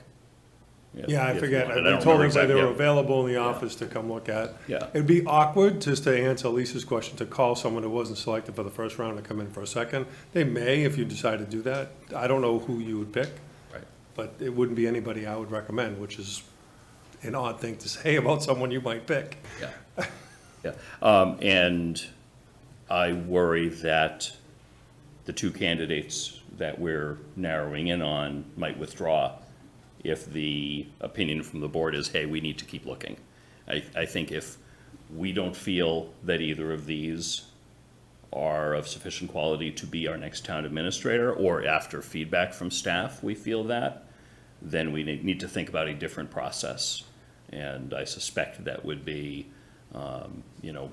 figuring out long-term town administration services, what that looks like, how to advertise differently. Tim obviously won't be here anymore to lead that process, so we would need someone to lead that process.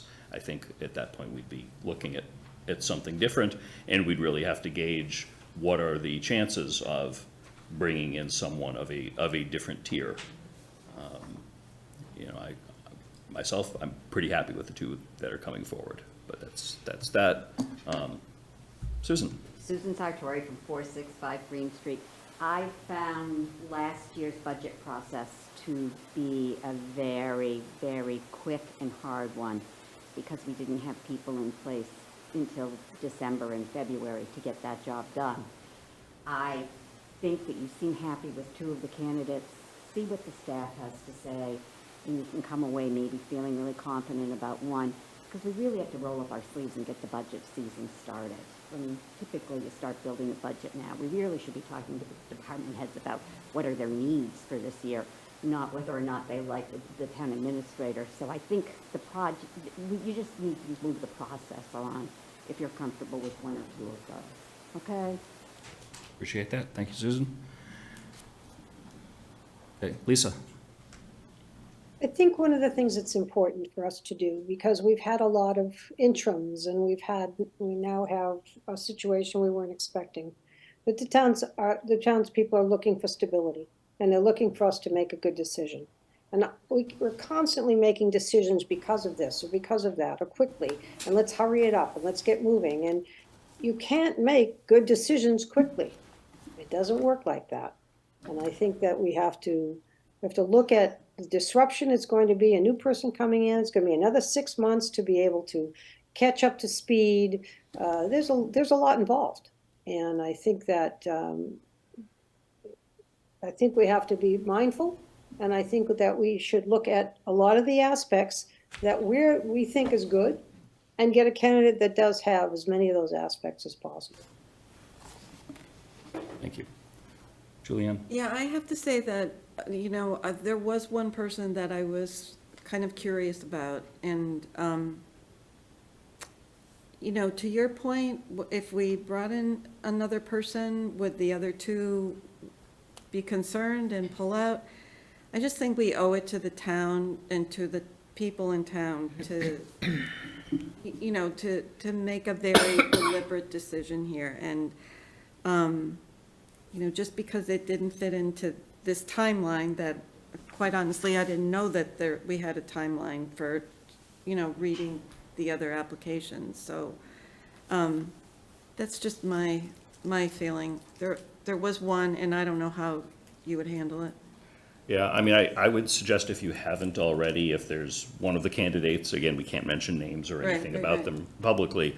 Talk to Tim. Talk to Tim, because Tim Yeah. knows some things about many of these candidates, spoke with most or all of them, and probably has some insight beyond what is in the application documents that might, that for me was very helpful. Yeah, that would be great. Thank you. Yeah. And then, at the next time we meet, if a majority of the board wants to bring someone back, then we figure out some way of doing that without mentioning a name. Tim can then confirm with that candidate that, that they were agreeable to having their name released in an interview when we set that up.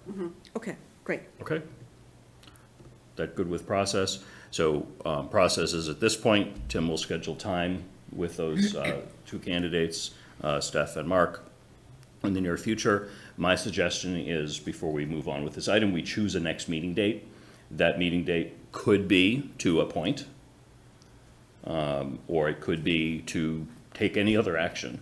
But because our next regular meeting isn't for another month, our next regular, we'll have a special meeting before the special town meeting. On the you know, 7th. to deal with any, On the 30th or any last 31st. minute things.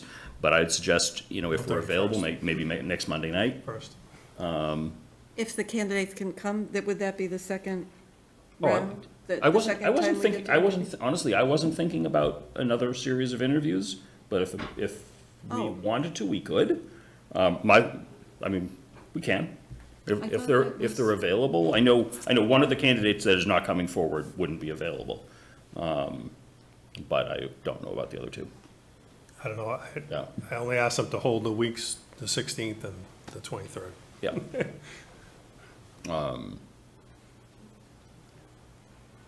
So you want us to meet, That's not a bad idea if we can get it. I'm sorry, I heard two people talking at the same sorry. time. Lisa? I said, I think, I put Monday night aside, that's certainly only a week away, and we could do that. I do have two candidates that I would like to see interviewed. Can I ask a quick question? How are they going to meet the staff in person, and then the staff is calling us Yes. with their opinions? Yeah. Okay, thank you. Okay. Mike? yeah, no, I was just to clarify, so the idea would be, we'd be meeting next Monday, the 30th, solely for this item. Right. To digest it, okay, and then decide as a move forward. But Okay. you said one of the candidates can't make it. Sorry, one of the candidates that is not going forward, I know he disclosed to us that he's away. We have not asked the other two, so I have absolutely no idea about these two candidates, whether they're available next Monday night. We didn't know that until we speak with them. From my perspective, I don't think I need another interview. The next thing that I want is feedback from staff. So I don't feel like I need an interview. If there are, a specific question, we can formulate that now and. Yeah, I ask know, for some I had response. mentioned that at our last meeting and kind of was thinking that, but, after discussion with fellow board members and going over notes and I think, yeah, I'd be comfortable with those two candidates meeting staff, getting that staff feedback, and then deciding how to move forward. So at this time, I don't think there's a need for another round of interviews with those two candidates that we've decided to bring back. Other members? I have to disagree. I would like to I would like to have them come in again. I mean, how are we going to ask Mark the question about the commute? I mean, I think that's something, Tim, you can certainly speak to him about and let us know his reaction. Again, my suspicion is he's probably, if he's not watching this right now, he probably will. He'll probably email us. I would not be surprised if we get an email from him. I'm driving right now. Not while driving. Pull over, Mark. Leanne, I would like to ask more questions. I mean, an hour? We're basing our opinion on 1 hour.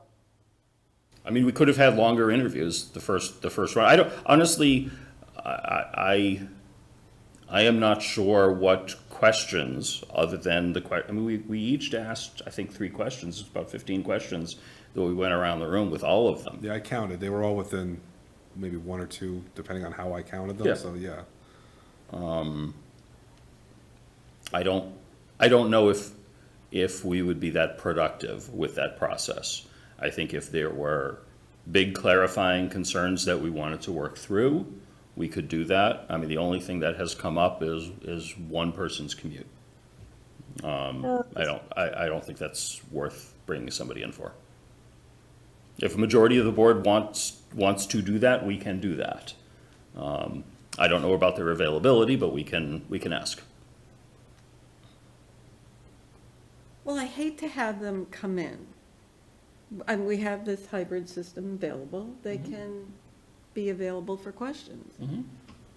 I think for an interview, someone would want to be here in person. Well, that's up to them. Yeah, I would be shocked if otherwise, unless we decided that we wanted to make it a remote meeting purely and do that. I don't mind a remote meeting idea. I think that's a great idea. Laura. All remote. Will we be doing the interview questions that we had done the last round as well? Will those be sent out? I'm sorry, I didn't understand the question. So during the last interview process, there were questions that we had sent out to the candidates. Oh, the essay They questions, had- yeah. So you now you pick 2, they'll get those. Yeah, they will, yes. Got it. If they respond, you'll read Yeah, those. no, I appreciate you reminding me. I remembered that step before the meeting and forgot it now. So we will get their essay responses. Oh, good. So that could generate more questions if you wanted to bring them back Yeah, I think, after we get those. yeah, okay. Have we got a deadline on that for them to respond? I do not have one in my mind. I'll probably say within 3 to 5 days. Yeah. Okay, I mean, you just if we're meeting a week from tonight, I would hope that we would have the responses by Friday, so that we'd have the weekend We could have a packet, to review. That's a lot to put on them, but that's, they're used to doing a lot of work. Yeah, is that fair, do you think? Well, I had 3 as the draft. I'd just say, let's give them 2 of the 3. Both the same ones, and let them do 2. So you would send out the questions tomorrow, Tonight, yeah. Tuesday, and I don't know if that's a fair, is it fair to then have them fill that out and come back on Monday potentially? This is a big job, right? This is a serious job with serious people. If they're interested in this job, they're watching this, like Mitch said, and they can do it. That's just what Okay. they have. If this is a big, big job. If they're serious about it, they have to be ready to do on a moment's notice. Anything, even it'll be telling of whether they can perform under that 4-day schedule, and then come in here and work in this environment and be successful. Yeah, if they can't, then you don't want them. Well, the essay questions is one thing, but what if they have a board meeting on the 30th? Right. Yeah, honestly, I don't think we should say we're going to interview them Monday night, because we don't know if they're available. Okay. Yeah, yeah. But That was just for my us to opinion. meet. We weren't bringing in Correct. candidates. Right, yeah. I think at that point, if we can't narrow it down further, or if we have significant concerns, then we can see about additional meeting dates. maybe we can you could just work with us by email to come up with a backup date or something like that for that ahead of time and try to clear it. But my hope is that between feedback from staff and the essay questions, I hope we'll be able to make a decision a week from tonight. If we can't, we can't. And we figure out the next step. You can still have a thorough background. Oh, yeah. Yes, we do have the background check again to remind us and the public that what we would do if we had one candidate that we narrowed it down to that we were comfortable with next Monday, it would be a conditional offer of employment, and that would be both for contract negotiations as well as the background check that MRI would do that takes a few weeks to sort out. So those two events would take place in parallel. Can anybody tell me if the third Thursday, October 3rd, would work? Just so when I get them on the phone tomorrow, that I can pin them down, and that gives them a week and It would not work. 4 days? No? No, Rosh Hashanah. Oh, my God. Does that start the 2nd?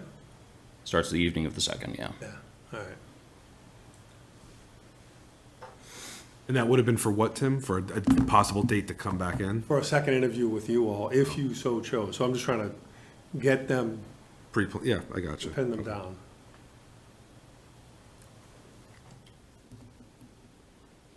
All right, so I'm gonna call two. I'm gonna send out the two of the questions out of the three. Get them back by Friday so you can have them by the 27th. You'll meet on the 30th, so we'll do another agenda for the 30th. Yep. And that agenda would be just the, deliberations and possible vote Yeah, as just well the as, same piece, yeah, right? as well as the executive session. So that way we can start to talk about contract parameters. 6 PM work? What date are you talking about again? A week from 30th, tonight, a week from tonight. A week, oh, the 30th, yeah, okay. 6 PM. Work for everyone? Okay. Yeah, I'll make it work. Okay. Appreciate that, Mike. I know 6 PM is tough, and I appreciate you week after week making it work. Okay. I think we're ready to move on. Okay. Appreciate that. Next up on our agenda, Common Drive street naming discussion. So, I suggested this be on the agenda, and I have to switch my brain into a different track. So the planning board had an agenda item last week where they were going to name a common drive, and I did not understand, why do we name a driveway? A shared drive is all it is.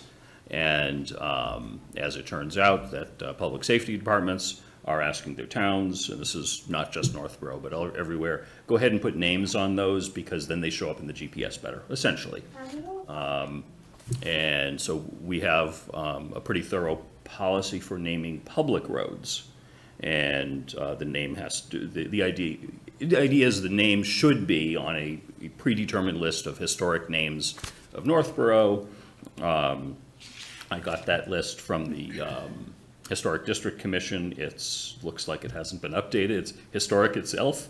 But it's not that it's mandated that it's one of those, but that's the recommendation.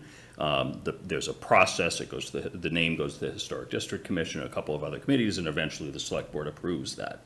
Because a shared drive is a private road, it's not a public road, so it doesn't have to follow that policy.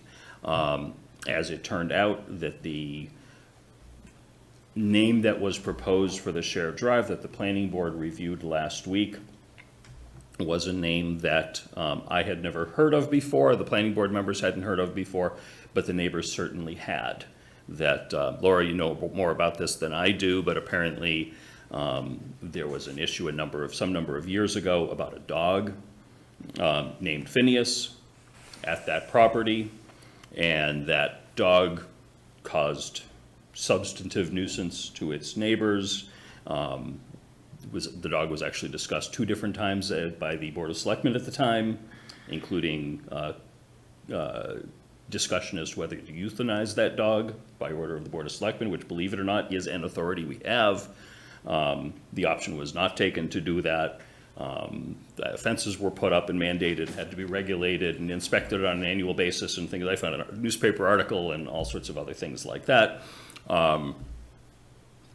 And the question is, one, is that an appropriate name for a shared drive at this point? It would be on, presumably on maps and things like that. And two, is there, more ideally, is there a policy that we should have? So my putting this on the agenda is primarily for the policy, not to discuss what that policy should be. We could decide, you know what, let's not put that on any policy, but if we do think there should be a policy about it, we would then ask the policy subcommittee to meet and come back to us with a recommendation for what the policy for the naming of shared drives would be. And it could be anything from the same thing as the street naming policy or something completely different. And they can work with staff to figure out the pros and cons and eccentricities of doing that. And then we'd come back, we would name it. And my ask, and I think our ask would be, if we wanted to do that, that we put the process for the name that went before the planning board last week, as well as any other pending naming of shared drives, on hold until we adopt a policy. Can we do that? Can we do that? I would have to defer to council to see Yeah. what authority the board has over such a matter. Yeah, especially after the fact almost, right? But yeah, either way, right, if you did have authority, either way, you couldn't preempt the planning board from allowing the name to go Yeah. through. It sounds like it's not a good name just from the history of it, but I'm not so sure we have authority, or you have authority to make that adjustment, set that policy. But if you do, only council can tell us that. Yeah. I mean, we certainly do for public roads. But I don't know. And that would be something that council hasn't looked at this yet. Yeah. So if we're not interested, if we're good with everything as is, we don't have to ask council to do anything. But that would be part of the policy review process. Laura? No, I would really appreciate it if we could take a look at this, especially if common driveways are going to become named. I think from a consistency perspective, it would be good for the policy committee to take a look at it and just figure out if they want to have names that follow the historic suggestions. And I would appreciate it if council could weigh in on this, because given the fact that it's a new requirement to name common driveways, it seems like it's something that we should have been aware of to make that decision on before this started being required. So can we get town council to weigh in first? Yeah, ahead of the policy committee You said that a lot of meeting. towns are doing it, but common driveway is a common driveway. Yeah. The town is taking action. So then the question, I guess the question is, who has authority over that action? And maybe it's, if the select board does not have any authority at all, clearly the planning board may. And maybe the result is then we ask the planning board to work on a policy in conjunction, something to mirror the existing policy for public roads, or something completely different. Think through it a little bit. Yeah, I guess the select board has come a long way from possibly euthanizing dogs to a comfort dog. Yes. So I guess progress is slow, but we got there. Yeah, I guess do we know how many of these shared ways there are? Oh, there's a lot. There are a lot. I think it's now they're doing it when a drive becomes a shared drive, like if somebody has a long driveway and then they're branching it off. It's when something changes about it that they have to do the naming. There are dozens. So when the lot gets split off that long driveway to build another house, that's when they'll name it. So it Right. won't just be 123 Main Street. It'll be two houses at 123 Main, so it won't be 123A. It'll be 16 Barbara Jean Drive Right. and 123 Main Street. Yeah, oh, sorry, Julie. No, I'm sorry. You were. No, I was just gonna say, just going off, do we want to use, we have a list of names that we can use for roadways and drives. Somebody who's had a impact in town or a history in town, I don't know if you'd want their name associated with just like a private shared drive, so I don't know about my first inclination was I'll just use the same list, but I'm I don't know if, you'd want to use somebody with their name on just some. Yeah, I think it's be an interesting discussion, because over a period of decades, we're gonna be probably naming many of these shared drives. And there aren't that many names on the list of historic names. We might use them up too fast. Maybe the rule is it has to be somehow associated with the road it is connected to, or a historic person in that part of town, or, I could think of a lot of ways of doing it. I see Bob Light on the horn, ready to chime in from the Historic District Commission. Speaking of, Bob, I apologize if you had your hand up for a little while before I noticed. My eyes were facing the other direction. Bob, if you could identify yourself, let us know what's on your mind. Thank you. This is Bob Light, 48 Emerson Road. I'm actually the chair of the Historic District Commission. And I didn't want to get into the details about the legality of expanding the bylaws, but I just want to make a few comments. I think that the way the bylaws are written now, it's very flexible. There is a memo back in 1953, so it's over 40 years old, that has a list of well over 200 names. But because it's over 40 years old, any other name that was proposed that had some historical significance, whether it's an individual, a historic landmark, or an area characteristic, could be easily approved. So we wouldn't be stuck with the memo from 1953, 1983, I'm sorry. So in that being said, I think it's important that we do have a more formal process, even for these private drives, because it is, as you mentioned, on a map of the town, and it would be on a GPS, and there would be a street sign. So I think that we would not have a problem, as we've had in the past, if it went through the Historic District Commission to at least approve the name. Now, all that would be required would be that whoever came up with the name would basically give a brief description about where the name came from, who it was named after, and what possible historic significance there is. So I don't foresee any bureaucratic roadblocks going forward, but it would require some sort of a formal explanation of what the name was. In the case of Phineas, I remember looking up various history books to try to find if there was a name of Phineas. I had no idea it was named after a dog, but it was obviously, if someone were to come and ask for a street name, all they'd have to do is give a brief explanation about the significance if it wasn't on the list of names from 1983. Appreciate that clarification, Bob. As always, very helpful. Mm-hmm. Lisa and then Julianne.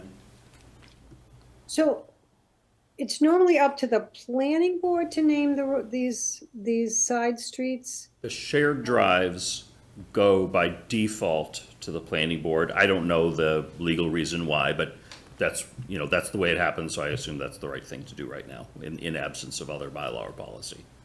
Okay, so that in this, what Bob is suggesting, that it goes to them first and then it goes to the planning board, so that the research has already happened? So for public roads, they always go to the Historic District Commission first.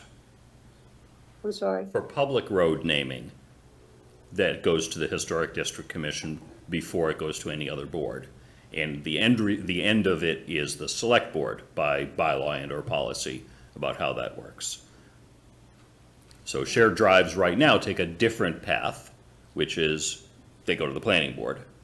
Mm-hmm. The question is without formal involvement of the Historic District Commission. The question is, do we want to keep that, in which case we don't have to do anything? Do we want to look at something, in which case I would suggest the policy subcommittee hear from council as far as what to recommend. It may involve a bylaw change, in which case we'd figure that out. That would probably be more of a planning board issue. I think, I don't know whether that falls under zoning bylaws or something, or general bylaws, but council. It gives them authority. I don't know if they get it at the MGL or if it's a bylaw. Yeah. And would the residents who live on these shared drives have any, do they end up getting a say in? Well, they would. Like here, pick from three, which ones do you guys want? Or? Well, what they would do is, my understanding is for the naming of a public drive, public road, that the developer is given that list and say, please either choose from this or choose something else historical. Right. And if it's something else, provide some justification as to, yes, this, it wasn't on your list, but it actually, here's the reference to something historical that occurred in Northborough. And it could be something historical that wasn't historical in 1983 when the original list was put together. It was somebody from the 70s. Now that's long ago, it's considered historical. And as long as they provide some justification, the Historic District Commission reviews that, says, yeah, that's historical, good. That's basically what Bob just described to us. And again, if the end result was it follows the same process, then that would be the process it would follow. I mean, just whatever process and whatever list it is, I just want the first name on it to be McInerney. Well, as of October 16th, that's historical. It was a history. Okay. I think I'm seeing consensus that we would like to have this be reviewed further. Yeah, we have yeah. to know our legal rights. Yeah, so I think first thing, ask council, do we have the ability to have some flexibility here? And then the follow-up would probably be the policy subcommittee meeting on it. And are we in agreement that we should ask Tim to see if we could put a pause on the naming of this pending that process, including the If name it's that was legal, reviewed if last? we can. If we can. Yeah, I don't know, I mean, I don't know if it's an approval or just a verification that that's a name. I don't. I gotta talk to Laurie about that particular piece. Mhm. I don't know if they're saying, oh, that is a great name, or if they just de facto have to accept the name that the private party's giving them. I don't Right, know. yeah, Yeah, there's two pieces of research I can do. Okay, appreciate that. Okay, everyone good with that one? Thank you. Okay, sure, thanks, Laura. Meeting schedule, October through December 2024. Let me find that page.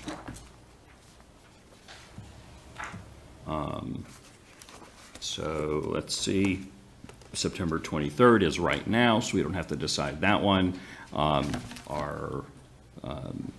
So we couldn't meet on October 7th because there's a special town meeting that night. Our regular meeting would be October 14th, which is Indigenous Peoples' Day or Columbus Day. So the suggestion is reschedule that to October 21st, and then October 28th would be regular.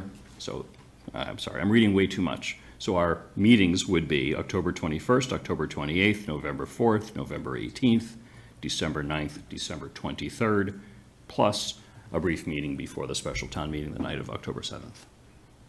Does that sound reasonable, Julianne? December 23rd. What about December 9th and December 16th? Let's take a look. Maybe just the 16th. Based on our, You want to? we've got a, The 16th will be tough for me. What would be hard for you? the 16th? Sorry, the 16th will be tough for me. But Rather go before Christmas? Do we want to, I mean, I appreciate 23rd gets really close to a holiday. And Northborough schools are out. Yeah. On the 23rd. They're out on the Kids are out. 23rd. Would people be available for a remote meeting that night? Would that be easier for people traveling or just wanting to stay in their pajamas on at the home? 23rd? I'm sorry, I heard a comment, but I didn't hear what it was. Sorry, I was saying to do that on the 23rd. Yeah, that would be, I think if one of us already has a known issue on the 16th. Yeah, I mean, the 9th isn't great for me either, just because I'll be traveling for work, so if we're holding that, I'll have to be remote that night. Okay, what about December 2nd? It works for me. Is everyone okay with December 2nd? December 2nd and December 9th?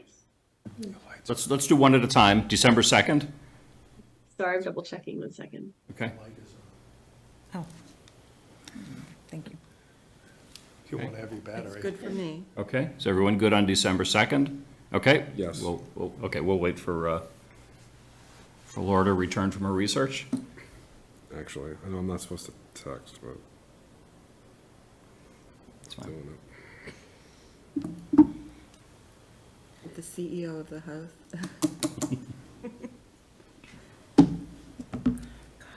I should have checked before. Okay, the 2nd works better for me. Thank Okay. you, and I'm sorry for that. Okay, all right. So December 2nd, and what was the other one? We could do, So you're traveling on the 9th, right? Right, I'll be at like But you a could work remote. conference, so I could do remote on the 9th. Okay. But yeah. So what about 2nd and 9th? I know it's just a week Yep. apart, but It's But okay. Laura I can't make the appreciate everyone's 16th. flexibility. That would be ideal. Okay, is everyone okay with the 2nd and the 9th then? For our 2 December meetings? If by chance. Thank you for everyone's flexibility. Sure. I'd say the only thing I think about is our, Yeah, I was just thinking that yeah, myself. that we have until the end of the calendar year to make all ARPA decisions. You know, what happens if, you know, the 15th, Jason says, oh, we've got an extra $10,000 that some contract came in short, and less expensive than anticipated. I guess then we could deal with it, and we we could can get more schedule a sidewalk. remote meeting for whenever we have to make sure we don't send any money back to the federal government. Is that what you were suggesting, Lisa? Yes. Yeah. Because of that, we just get more sidewalks. If there's extra money anywhere, let's just put it to sidewalks. We'll figure, Thank make you. those decisions then, okay. All right, so are we good with December 2nd and the 9th as our regular December meetings? Thank you, yes. Diane, what do you say? Well, I was gonna say I'm a little bit concerned about the license renewals. Oh, That's okay. very early. Oh, that's right, because you but need to we do, can- okay, We can see what we can do about that. okay. Okay, so the 16th would be better? It would be another week. Would that be? So But we could do Laura- it if Laura's the needed. only one who can't make the 16th, right? Okay, yep. Laura, you had a potential issue on the 16th, right? I can be available if we need it. That's fine. Okay, and again, as we know, hybrid or remote is fine? Okay. Yeah.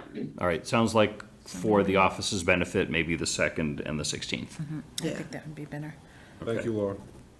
Yeah, Okay, thank you no very problem. much.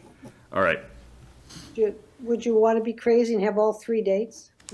No. In case that's not done? no, I mean, if, as happens now and then, if we need an extra meeting, we schedule an extra meeting for a particular purpose. These are, you know, what to plan for regular business. And if We're something, looking at the 9th and the 16th. 2nd and the 16th, I think. 2nd, and what happened to the 9th? The 9th, Mike well, is traveling. So Diane said that some of the business, like licenses, might not be ready for the 9th. And also, the 16th gives us closer to the end of December. A little ARPA flexibility. Yeah, a little more. I don't have to have We a can hear more. New Year's Eve meeting, trying to yeah. spend $1,000. And if we do 2nd and 16th, then there's a little bit of a gap between for things to pile up for us to work on. We always find something. Yeah, all right. So is everyone good with that, 2nd and 16th for December? Yes. Yes. Okay, all right. Sounds like we are Diane? Yes, Okay. thank you. good. So we've changed both of the December. Excellent discussion. All right, is there a motion? Yes, I move the board vote to set the meeting schedule for October through December as follows. October 21st and 28th, November 4th and 18th, and December 2nd and 16th. Second. Okay, motion made by Lisa, seconded by Julianne. Let's see, all those in favor, Lisa, Aye. Laura, Aye. Julianne, Aye. Mike. Aye. I also vote aye, vote is unanimous in favor. We have meetings, hooray. Next up, it's funny, I think I had asked for this to be on the agenda about 2 months ago, so people would have plenty of notice. So usually what happens is, like a week before Thanksgiving, someone says, oh, we should figure out when we're gonna close. My suggestion was, let's do that well in advance so people can plan vacations and everything else. So, so that was that. So, the request is, to close for, let's see, Wednesday, November 27th to close at noon, Tuesday, December 24th to close at noon, and Tuesday, December 31st also to close at noon. And these would be for Town Hall and the Senior Center, correct? Right. I know the library, It they will can do that. typically follow, but Yeah, trustees typically vote that separately. Okay, and that's what the request is from the office? Do you have any concerns or anything else? No, sounds good. Okay, is there a motion? I move the board vote to approve early closings for the Town Hall and Senior Center for the 2024 Thanksgiving and Christmas holidays as follows. Wednesday, November 27th, close at noon. Tuesday, December 24th, close at noon. Tuesday, December 31st, close at noon. Second. Second. Okay, motion made by Mike, seconded by Julianne. Any other discussion? All those in favor, Mike? Aye. Julianne? Aye. Laura? Aye. Lisa? Aye. I also vote aye. Vote is unanimous in favor. We have some closings. Thank you. Next up, we've got some cemetery deeds. 1193, 1194, 1195. Is there a motion? Mr. Chairman, I move the board vote to execute cemetery deed 1193, 1194, and 1195. Second. Motion made by Julianne, seconded by Laura. Any other discussion? All those in favor. Julianne? Aye. Mike? Aye. Laura? Aye. Lisa? Aye. I also vote aye. We have, vote is unanimous. We have cemetery deeds. Next up, we have some meeting minutes for August 19th, 2024. Mr. Chair, I move the board vote to approve the meeting minutes from August 19th, 2024 as presented. Second. Or as amended or to be amended by member at a later date. So those are, I don't know how to make that motion, I'm sorry. yes, it looks, the idea is to choose one of those. Oh, okay. So no one has put forward any amendments, so my suggestion is just as presented. And then if the process we're following now to keep things moving along is if a member does notice anything, they can bring it back at a later date, and then we could consider an amendment. Okay, so do you want me to restate that? You would just say as presented. Okay, I move the board vote to approve the meeting minutes from August 19th, 2024 as presented. Second. Okay, motion made by Laura, seconded by Julianne. Any discussion? Okay, all those in favor. Laura? Aye. Lisa? Aye. Julianne? Aye. Mike? Aye. I also vote aye. Vote is unanimous in favor. And next up, we've got the meeting minutes of September 9th. Is there a motion? Yes. I move the board to vote to approve the meeting minutes from September 9th, 2024 as presented. Second. Second. Okay, motion made by Lisa, seconded by Mike. Laura, you have something? Can I just make one comment? I really like the new format of the minutes and the level of detail in them. Me too. So. Yes. Excellent. Yeah. Thank you Thank for you. that feedback. I appreciate it. These are really good. Okay, hang on a sec. Okay, uh-oh. Just when we're done, right? I know, just when you thought. I had actually, this is about the meeting minutes of August 19th. Oh, And okay.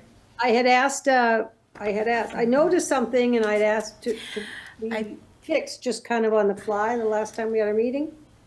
And I think it's tiny. Okay, But- can we finish the motion that we're on, the September 9th, and then we can go backwards?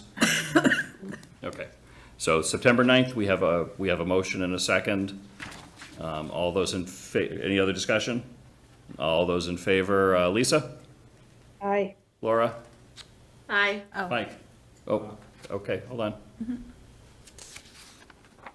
What were we waiting for? I'm sorry. Oh, no, you can finish, but I found it. Oh, I okay. know what we were talking about. Oh, okay, so we'll talk about it in a second. Okay, good. Mike? I'm gonna change my vote to no. Aye, aye. Julianne? Aye. I also vote aye. Vote is unanimous in favor. We have September 9th, and there's a request to revisit the prior motion on the August 19th. Yes. Okay, and So if you look on page 3, it has, under reports, it has Chief Cohen. Rather than Chair. Do you remember that, Lisa? Yes. I do remember that.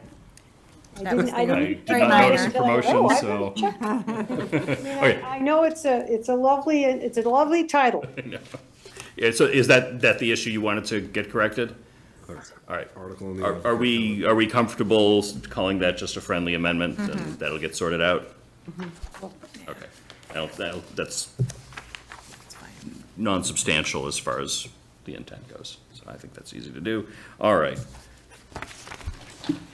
We've done our meeting minutes. Oh, I'm so happy we're caught up on those.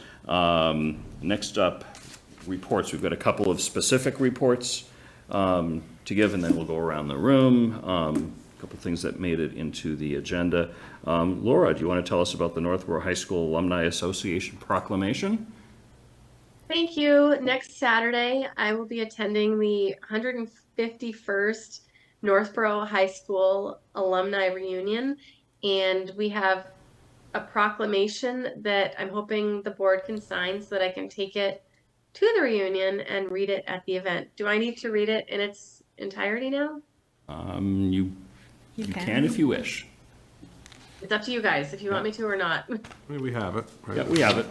I think that's, Okay, perfect. you've summarized it Does well. anybody have any questions about it? Sounds like a fun event. I'm glad you'll be representing the board. I've gone to it before. It's fun to hear the stories from different graduation years, and next year, if you are interested in attending, please send a note to actually I'm drawing a blank to Linda Rozier, who's managing the invitation list, and her number. We've got her number if anybody is interested in next year, but the deadline has passed for this year's event. Bless you. Okay. Excuse me. Great, thank you, Laura. The other item that's specifically under reports, I do have to read in its entirety. The statement of DCR's intent of proposed land acquisitions, et cetera, et cetera. So, town meeting authorized the approval of 432 Whitney Street.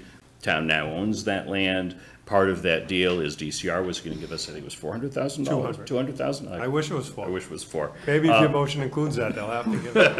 I thought it was the whole thing at first. I was like, So this is the process for that, is they sent us a letter saying, by the way, you have to, because the state will then take interest in town-owned land, essentially.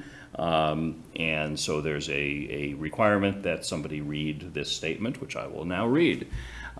This email serves as notice to you under 301 CMR 5100. Commonwealth of Massachusetts, acting through its Department of Conservation and Recreation, DCR, has under consideration the acquisition of an interest in approximately 21 acres of land or other property interest therein in the town of Northborough. The property is currently undeveloped open space and wooded wetland. The proposed use for the property will be protected open space abutting DCR's Barefoot Brook flood control area and near DCR's Division of Water Supply Protection's Wachusett Aqueduct.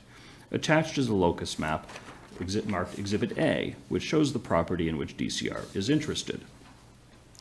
The applicable regulations require the disclosure of the Commonwealth's reasons for the proposed land acquisitions at a meeting, a public hearing, essentially a meeting, held in the city or town in which the real property is located. To comply with this requirement, we ask that the board announce that the Commonwealth is considering this acquisition for the above stated purpose at its next regularly scheduled meeting. Hi, here we are.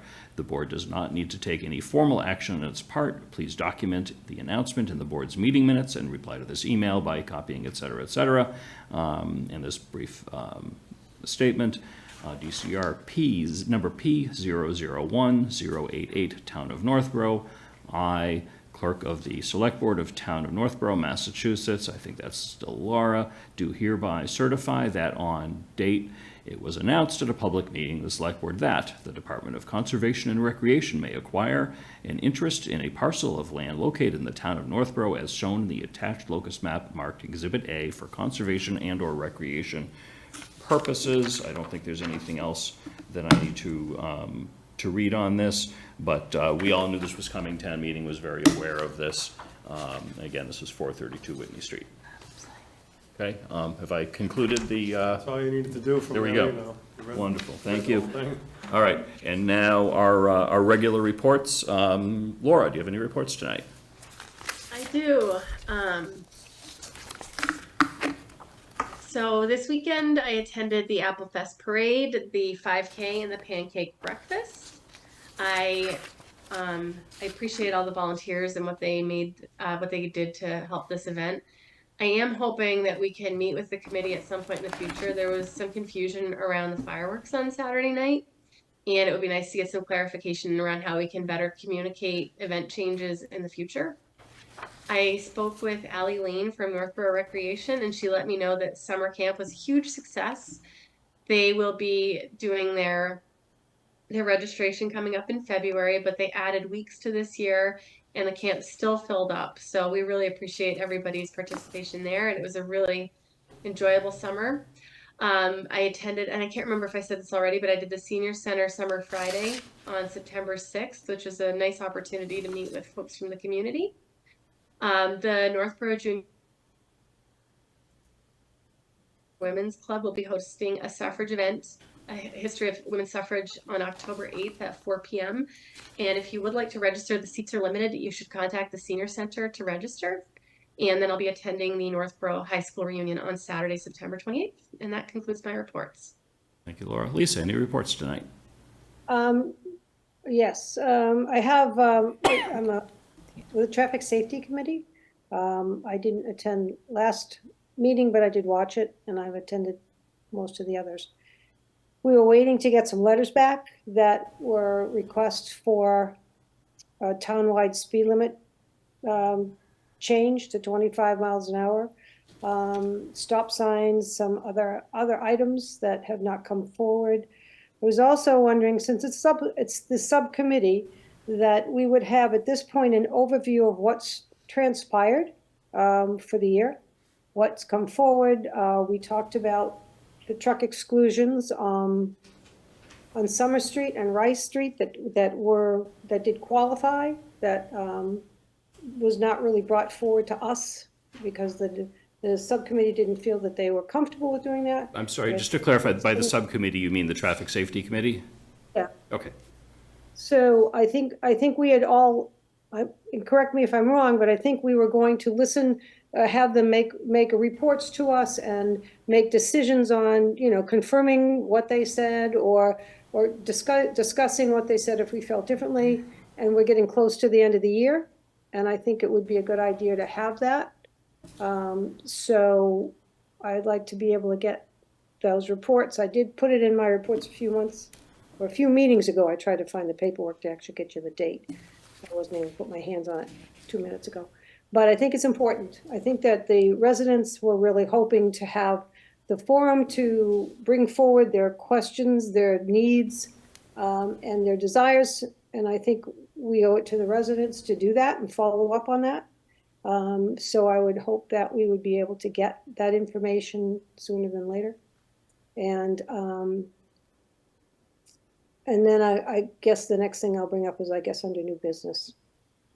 So was that a request to get some information from the Traffic Safety Committee or to meet with the Traffic Safety Committee?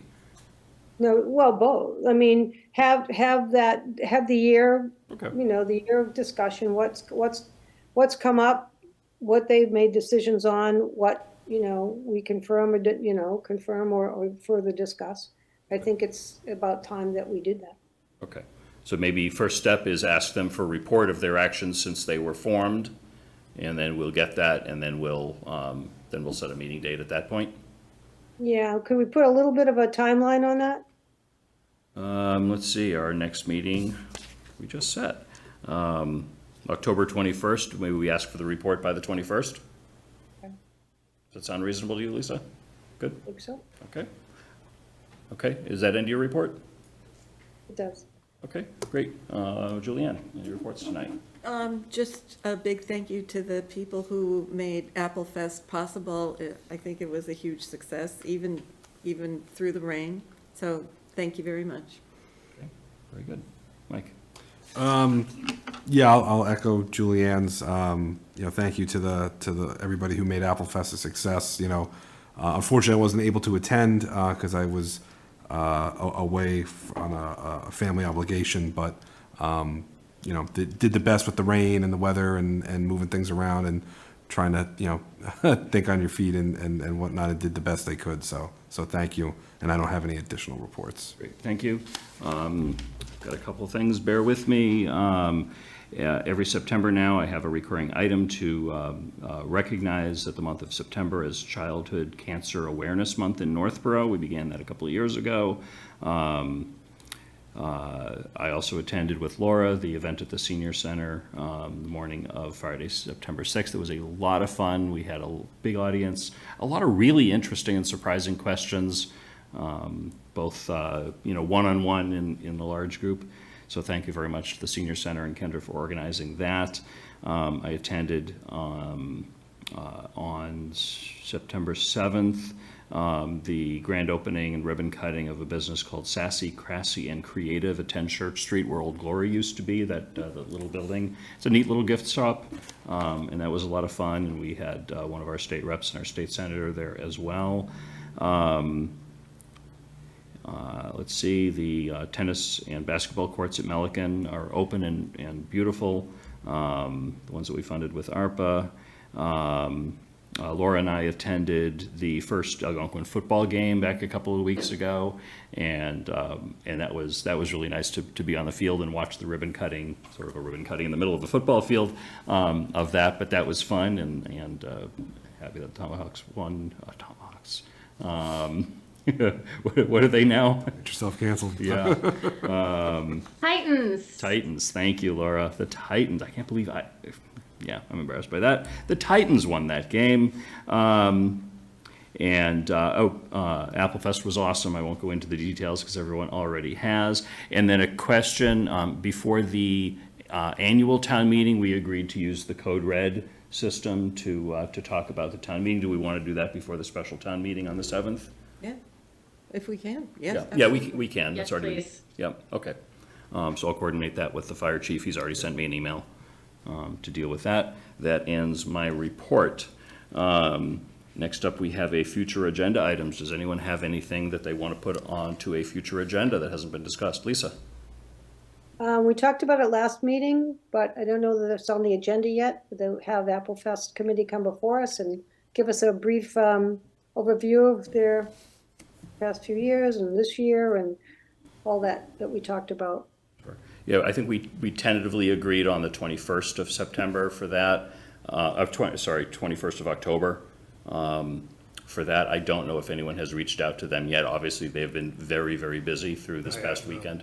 So the next possible meeting where they are available, I think would be good to have them in. And I'll get to you in 2 seconds, Laura. And my suggestion is maybe any board members that has specific questions that they would like to get addressed, maybe send that through the office so that can be distributed in advance. We can have a productive meeting.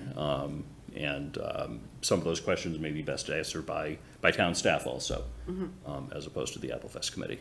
But I think it would be good to have them in and have a discussion and understand a little bit more about the process of how the great event gets put together. Laura, do you have something to add on that?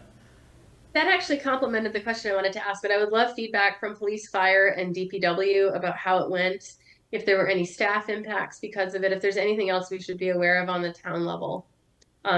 Just anything that we can improve upon going forward.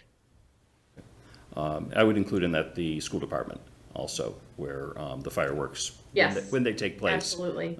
Certainly impacts them quite a bit. And I'm happy to send my questions. It's mainly going to come down to communication related inquiries, I just felt like we were getting a lot of questions as, board members, and it was very hard to answer them. So I'm not sure how the communication happened, but there was a lot of, back and forth. And I know it's a really busy event with a lot of moving parts, but I think one thing we could definitely improve on is how we communicate it going forward. But I will email that, so don't worry. Okay, great, thank you. Everyone good with that process? Did anyone else have anything else under future agenda items? So aren't we supposed to have an economic meeting with planning, zoning, and? Yeah, I know I talked to Rick Leaf the other day. I don't think there's a date for that yet. They met Thursday. It's in the works. It's coming. Okay. We're trying to figure out a way to facilitate it where Right. CMRPC Right. provided us a proposal, so they want to kind of orchestrate the forum or the summit, whatever you want to call it. So yeah, I assume it's going to happen in October. I just don't know what the date is. Right. And it's not really an agenda item, but I had requested, and everyone wanted to participate in taking a look at White Cliffs and 4 West Main, and where we would like to work around you too, because is there? Yeah, I mean, it's tough for me just because my hours are similar to town staff. Where like for me, Friday would be Friday early afternoon would work, but that doesn't work for town staff. So, if you're all able to get a tour because works for your schedules, then. Trying to schedule this? I think Ian. Not that, I'm sorry, I'm talking, but I just. Oh, sure. I thought we already, did you guys not get an email from us with dates? No. To get everybody's, Yeah. Because Sean was coordinating. Right. So I'll start that again. If we didn't do it, I apologize. I thought No, we we already did. started it. I just don't think it I've was gotten some confirmed. scheduling Yes. emails, but, mine is the least conducive for like work hours, so. You're like the newest one where you haven't seen the property, so I think we're trying to get you Yeah, more yeah, involved from that. So even if there's a day that you have off or you get out early on a regular work day, maybe we can run around that sort of thing. Yeah. For you, that's not a big deal for, Sean can just take you around and you should see this site. What time do you start? You start at 8:30 over there? Yeah. Is there any early morning? Because Sean gets here early. 7 a.m. Friday. I think he's here at 7. We can work on that. Like, that's in the works as well, but we'll work on that especially. And let's not forget that Bob Light and Norm. Yeah, Norm Corbin wanted to go through that too. Yeah, and they're easier to schedule with yours. Okay. Yeah, but I agree, Mike, is you're critical to be able to see it because you haven't seen it. Right, yet. yeah, no, I definitely would like to tour, I unfortunately couldn't make the lot survey walkthrough, that was done, so. Okay. But, yeah, if a 7 or 7:30 appointment would be better for you, we could do that. It wouldn't take that long. You can go from one site to the other. Yeah, although I based on my start time, I would still end up being late for work, probably at 7 or 7:30, because walking through, we're looking at it, I don't know how long it takes. I know White Cliffs, I probably need like an N95 to walk around that thing, right, but. So there was an email that Angie sent out a week or so ago, looking at some dates. Yeah, and I have Like we were- responded to that. Oh, We okay. don't, yeah. Yeah, we don't have to get into the Like I details. said, Yeah.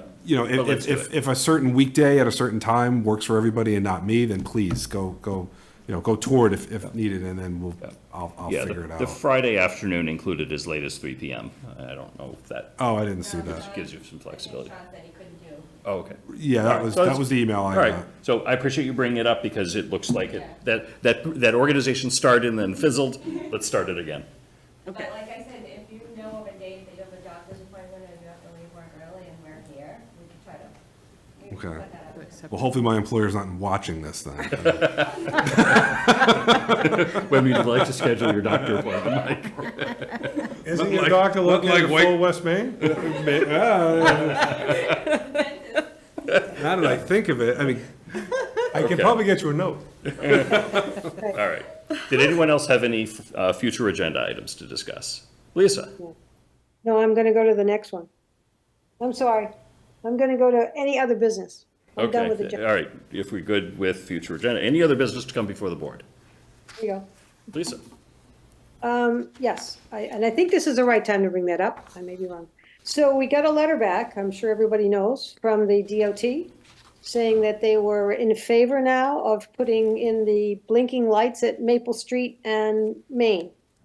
It's been a long, arduous years of getting this agreed to, but we don't have any dates. All we know is it's a future item for them to do. So if we could do something about finding out what they have in mind and whether or not it's something that, if it's their future item, if the state is going to pay for that, or if it's still something that we pay for, is there, a deadline that we could get this moving on? It was kind of a vague response. I'm glad we got the response, but it's still kind of sitting in the air. So I'd like some information on that. And then the other thing that we didn't get in that letter was the other 4 locations on Route 20 that we were asking for the RRFBs. I think that's just as important because while we have the ARPA money, we should put those being spent as well, unless, of course, the state is taking care of that. So on the first one, I took from that letter that it was going to be their project for the Maple Street crossing, which looks like they will pay for it, but there was no time commitment. It would be added to their project list. Hopefully, whether it be, your office or Scott can reach out to them and say, hey, when do you think this is going to happen would be good. And I did provide feedback to the office that the Maple Street one was great. What about the others?